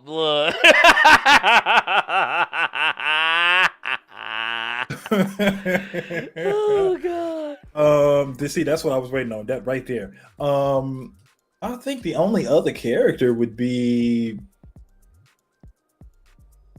Oh wow. With you saying soup, Steve Rogers, Captain America. I mean, I can't hate on it. Ooh, man. I can't hate on it. I can't hate on it. I cannot hate on it. I will not hate on it. Oh, man. Oh, fuck. So, yeah, I think, yeah. You know what? Yeah, fuck it. Maria Hill, Damian Sink, Emma Frost. I mean, it was that. I miscounted that damn quick. That was four. Yeah, then give me Steve Rogers Cap. Oh, damn, that man said, fuck Cap. No, I'm not saying that because of Sam Wills or anything like that. Just the first thing that pops into my head when I think about Steve is the Hickman. No, Carter trying to get some old school Memphis rhythm. Yeah. Look, you try to get booed out the TV station. Because it's like I think of that Hickman run, and I did not like that Hickman run. I didn't like Cap in that Hickman run. That's the first thing that came to mind. Okay, I can see. It's not because Sam Wilson, Cam Blank Power, yeah, but no, the only book that I ever remember enjoying that character. It sure shit ain't Ta-Nehisi Coates' run. It's not Jonathan Hickman's run. Honestly, it was the weirdest story I'd ever read with him. If you all remember Marvel Now, that arc that Rick Remender did when he was in Arnim Zola's world and he had a son. Or he had this kid, or he had Arnim Zola's son that he was raising. Okay, yeah. That then Agent Carter subsequently fucking killed. She was a fucking cunt. But that Steve Rogers, I enjoyed that story with him. Everything else, I've never given a fuck. I was almost real petty because I know who's in Blerd's intro. I almost said Daredevil. I came very fucking close to saying Daredevil. I knew Sync was closer to his heart, so I knew I was gonna say Sync. I would have went with it. I'd just be like, oh damn. I wasn't even gonna say Daredevil. I was gonna be real petty like Mark Waid's run, say Red Batman. Damn. That guy. Oh. Mailman. I was going to say Miles' friend because I don't like that character, but I felt like he was too obscure. I was totally going to say Genki. But no. Those are my five. Oh, here, let me see here. All right. Let's see here. Top five magical team that I would put together? No, I'm not doing that. That's all you, big dog. That's all you, big dog. I mean, of a magic team? Like I'm about to say, because I don't know very many teams that are focused strictly on, or just asking me to put 5 people on a team of magic. Because if that's the case, I'll just go ahead and say. That's what I thought. It would be, well, first off, it would be Dr. Fate, Doctor Strange. Give me Joaquin Thunder. Give me the Zatanna, Constantine. Cut the check. Get out. Okay. I thought of 3 as soon as I said it. Doctor Strange, Constantine, Zatanna. Give me. I don't know if that would count though. Give me. Is Etrigan? Oh yeah, Etrigan. Etrigan the Demon. Yeah. And number 5 would be fucking Detective Chimp. Oh, this man bringing in Detective Chimp. Lord. Well, basically, just Justice League Dark. That's all. I just basically what we did. We basically did Justice League Dark with Doctor Strange in it. Oh god. Let's see here. Was it? Oh wait, that one moved on me. Top 5 magical anime schoolgirls. I'm not doing it. I don't know that many. Jesus. Sailor Moon. You know, here's the thing. Sailor Jupiter, Sailor Mars, Sailor Mercury, Sailor Venus, Sailor Mercury, Sailor Mars, Sailor Y'all give me a headache, please. Secret powers also new to her. That's fucked up. Shadow Strider just... I didn't even think about that. Neither one of us said fucking Loki or Doctor Voodoo. No, we did. God damn. We said fuck Loki. You know what it is? I never think of Loki as being like a sorcerer so much as I think of it as being an Asgardian god. Yeah. I forgot about Dr. Voodoo. You know what? I will say that. Dr. Voodoo would probably be... I tell you what, I would actually sub out... Ooh, who would I sub out? Nah. Nah. Dude, that's a tough one. That is a tough one. I'm sorry. I'd probably sub out Doctor Strange for Dr. Voodoo, but I mean, you know. It's funny that you brought up that Dr. Voodoo was brought up. Do you know what came out this week on the Epic Game Store for $15? What came out? Because I think I sent a pic of it to you and you didn't. I think you may have tripped out or didn't see it. Fucking Shadow Man. They remastered Shadow Man. That's right, they did. They remastered Shadow Man. I need to go pick that up. I used to have that shit on Dreamcast. I had it on PlayStation. Damn. And apparently they added levels that were taken out of the original game and put it into this one. Yeah. Okay. Yeah. Here's the funny thing. I gotta go back to the magical girl thing. He said, "How did I know they were gonna just go with Sailor Moon?" Okay, I will say this: there are some other magical girls I could have named, but like it was just easier to say Sailor Moon. But I will definitely say I do like Cutie Honey, and I don't think Cutie Honey's a schoolgirl. She's not really a schoolgirl. I forget the names of the girls from Magic Knight Ray Earth, but they are interesting in their own right. And then there's Devil Hunter Yoko. But I don't even know if they're schoolgirls either. That's the thing, it gets weird when you get into a specific category, but yeah. Yeah. But that said, let's look at these Discord questions. Let's look at these Discord questions real quick so we can do the damn thing. They asked us for magic characters, and neither one of us said magic. Colossus' sister. Yeah, because you know what's the other thing? I don't associate magic with magic. That's the weird part. Like, okay, magic showed up in Captain Marvel number 28 when Kara was like looking for like someone to help her with her magic problem, and Doctor Strange basically told everybody in the magic community in Marvel, do not help Captain Marvel because what she wants is dangerous. One of the, like, literally the first thing she said, Magic was like, can't do it. And she was like, Doctor Strange, get to you too? She was like, yep. Look, even Scarlet Witch was like, look, I can't help you. But let's see here.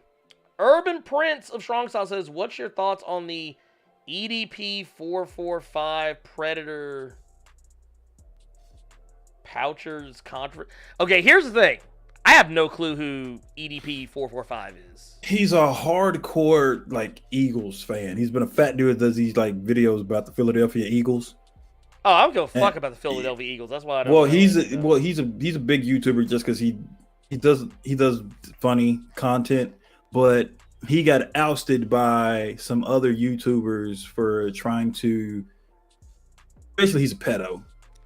Oh, he's a pedo. Long story short. Then fuck him. He's a fucking pedo. Yeah, fuck that dude. Then. If he's a pedo, then fuck him. But then people were trying to say that, well, you got the people who exposed it.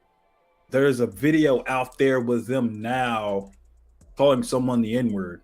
And people got pissed at me because I said, I think we should more so focus on the pedophile before we try to focus on the alleged racist. Yeah, because the racism does not mess with little children. and try to rape them. Pedophiles do. Yeah, but he came out. He was really polite and really calm and really in detail about trying to talk to a 13-fucking-year-old. It was weird.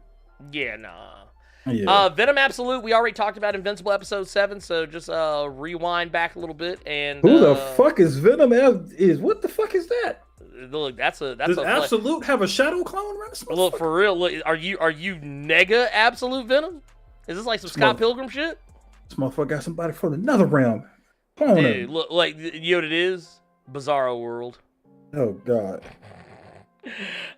Jay Dizzles asked if you could expand Falcon and the Winter Soldier by 2 episodes, what storylines would you spend more time on and or give the axe?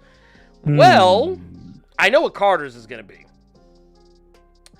I will definitely say I would give more to Isaiah Bradley. And though some people may not expect me to say this, I would also give a little more to John Walker.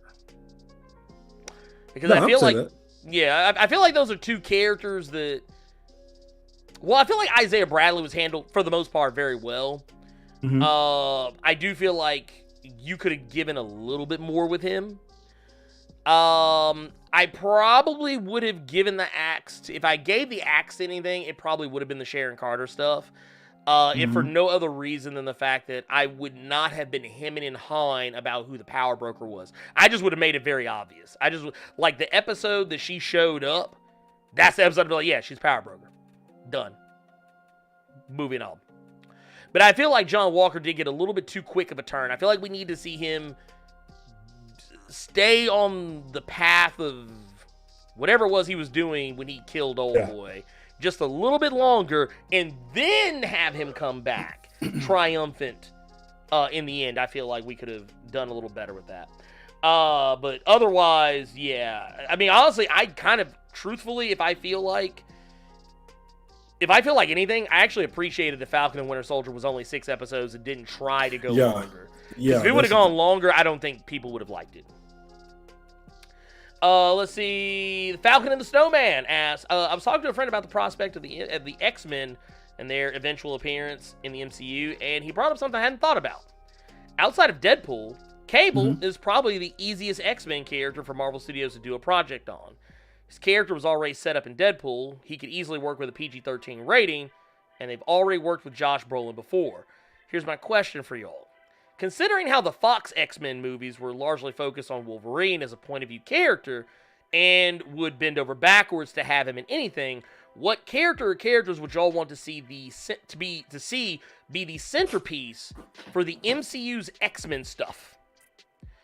Honestly, brutal honesty. Cyclops and Storm. I feel like those should be your centerpiece characters. Really? Yeah, I don't think it should be Wolverine. I don't think it should be Wolverine. It should be Deadpool or Cable. I'll give you that one. Just, I don't know, Cyclops and Storm, that just sounded like a weird pairing. Well, the reason why I say, and I'm going to tell you the reason why I say Cyclops and Storm is because most people's knowledge of the X-Men, and when I say most people, I'm talking about normies, casuals, people that don't really read comic books, or if they did, they only read it for a short while. Most everybody who knows the X-Men, they know the X-Men from the 90s. They know that 90s Jim Lee X-Men cover better than anybody else because that's the cover that's the most popular. That's also the version of the X-Men that's the most well-known. Anytime people try and bring anything from the X-Men, they always go back to that era. Cyclops and Storm, I feel like, have the most unique relationship. And not only that, the most unique opportunities. Because both characters in the Fox X-Men movies were completely and totally underserved. Cyclops, in the sense that the people who wrote those movies and directed those movies didn't understand his character, and basically they took whatever knowledge they had about Cyclops from the X-Men animated series, which is not Cyclops. Like, that's not Cyclops at all. That's how I can usually tell. When people tell me what they think about Cyclops, I can usually tell where you got that idea from. But it was like, I feel like Bryan Singer watched 2 episodes of the X-Men animated series and was like, okay, this is what Cyclops is like. Moving on. I feel like you could do better with Cyclops there, and you could also take Storm, who, while she did get a lot of screen time in the Fox X-Men movies, I feel like Storm got the same treatment Cyclops did. Bryan Singer didn't read any X-Men comics. He literally watched 2 episodes of the animated series, saw Storm pontificating to the clouds and some bullshit, and said, okay, I guess this is Storm. We'll just have her say random weird shit. And that's Storm. That's basically what they did. And not only that, you hired Halle Berry, who, don't get me wrong, great actress, but I don't think Halle Berry was a good pick for that character when you could have gotten an actual African actress to play her. Halle Berry, nothing wrong with her. Not saying there's anything wrong with her, but and while I'm all for biracial, multiracial peoples getting roles, I feel like that's the one. That ain't it. But then moving on, the other reason why I feel that is because the 2 characters are connected. They actually have a really interesting history with one another, and I feel like you could play off of them becoming like showing their different, which they don't really have that different of a leadership style, but showing them coming up as X-Men together and how their back and forth works. Like, they have a lot of interesting moments, a lot of callbacks to when they literally fought for leadership, how they both led 2 different teams, and how they both led different iterations of the X-Men. I think they could, I think you could really do something there with that. Okay. Just don't do Rogue, don't do Wolverine. I don't want either one of those being the focal point, because we've already seen it. Let's see here. And then K. Garrick says, Carter, this one's for you. Yeah. Do you feel Callie is small/flat booty central? I thought that when I was out there 2 years ago. They did have them feet on point, though. I'll give them that. Carter just hung his head low. I was expecting like some kind of comic centric ass question. But to answer your question, have not seen a flat one yet. A lot of small ones. It's a lot of women, especially in the area I'm in. They love to jog. They love to walk their dogs. So it's a lot of small fit ones. You're making me sound so like a pervert just because I've noticed. Why did you notice feet, though? I don't notice. It's all good, Pip. It's all good. Yeah. Like I'm Bryan Singer, some weirdo creeper or something, man. Jesus Christ. Oh, God. And then last question from the Discord. Rough Rider says, what would both of your X-Men trinities be? Well, I can definitely say I've given 2 of mine. When I said Storm and Cyclops. Okay. The third person in that trinity, because when I think of it, I think of people who have led teams. I think of people who stand out as like, I don't know, like go-to characters, like characters you know you can count on. Yeah. And when I think about that, I have a hard time thinking of a third. Because I could definitely say it's not Jean. It's not. You know what? I tell you what. Magneto. There you go. Yeah, Magneto. I double down on that. Damn. They're different. They're different leadership styles that I feel like I gel with. Bishop. Okay. Damn it, Magneto's a good one. You can use Magneto. No, I don't wanna. Give me Bishop. Give me. I don't want to say Storm because you said Storm. You could say. I feel like being ugly this morning. Okay, because it is now it's 1 p.m. my time. They let you know I drank too much. I'm gonna be ugly with my 3. So give me Bishop, give me Jubilee, and then give me fucking Multiple Man. This man. This man to pull Jamie Madrox out of his ass. Yeah, Lord. my Trinity is gonna be real ugly. Damn. Well, with that said, Yes. we do have I think we have one last super chat here. Super chat, yeah. Wow, this is the one to go out on. Ibrahim Robinson with the $5 super chat says, didn't want to bring down the stream, but could we get a moment of silence for George Floyd? My condolences are all I can offer for his family and friends. Yeah. Though, oh yeah, that actually did kind of bring it down. Shit. I'll tell you what, we'll have a little moment of silence, and then we're gonna dip out. How about that? We can't though. We can't dip out on that because I see a lot of people already are coming from my throat because of my Trinity. Oh Lord! I tell you what, we'll have a moment of silence for let's have a moment of silence for Shock G too because we lost him this week. Yeah, that one fucked me up. That was crazy. Yeah, here let's pause the music, and we'll have a moment of silence here.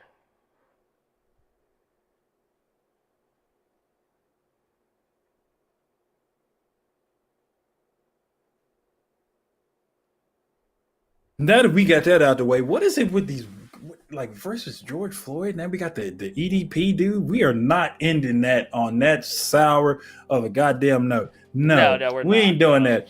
This is the first time. Damn it, we didn't even hit 2 hours either. Fuck. No, we didn't anyway, convoluted questions. But no, anyway, here's what I'm going to say. What are you doing later? There you go. Yeah. Steven, you missed the comic recommendations. We did them earlier. We did them before the questions. But that said, this weekend I may do some streaming this weekend. I haven't decided yet. It will not be tonight. It may be tomorrow. I don't know what. I don't know who. I don't know when. I don't know where. It'll just be a thing that happens. So just kind of keep your eyes peeled. If you're in the Discord, you'll get a notification about it. Carter, what do you have going on this weekend? I want to ask people a question. Okay. Carter was to start streaming again. Would people rather Carter stay on YouTube with Blerd or go to Twitch? That's where I'll leave what I'm doing. But other than that, in the next 30 minutes, Captain America right here is going to have some stars and cheeks coming on the way. I'm gonna smash.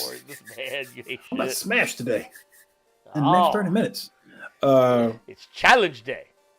Oh yeah. That man said it is challenge day. Oh yes. But no, yeah, that's all I got going on. That and that's a question for you all. Do you want me to do YouTube or Twitch? Because I'm only doing fucking one of them. Yeah, that's it's starting to get that way for me too. And I'm leaning on YouTube. I'm probably gonna do a different channel. I'm not gonna do it on this channel because I don't want my shit being like all over. There you go, LJ Brown. Stars and pipe. Done. I'm done with y'all. Anyway, we have had a good time. We are getting out of here. We're getting the frack out of Dodge. Mailman, I will get back to you. I suck at correspondence. I was gonna say, Mailman, just hit me in the Discord, man. I got you. Yes. We will catch you guys later. We're out of here. Keep it locked. We will be back next week, and of course, there's gonna be videos throughout the rest of this coming week. It's gonna be great. It'll be fantastic. Love you guys.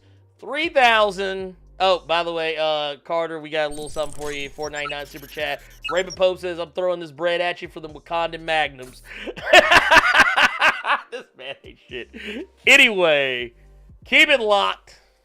We'll be back. Peace.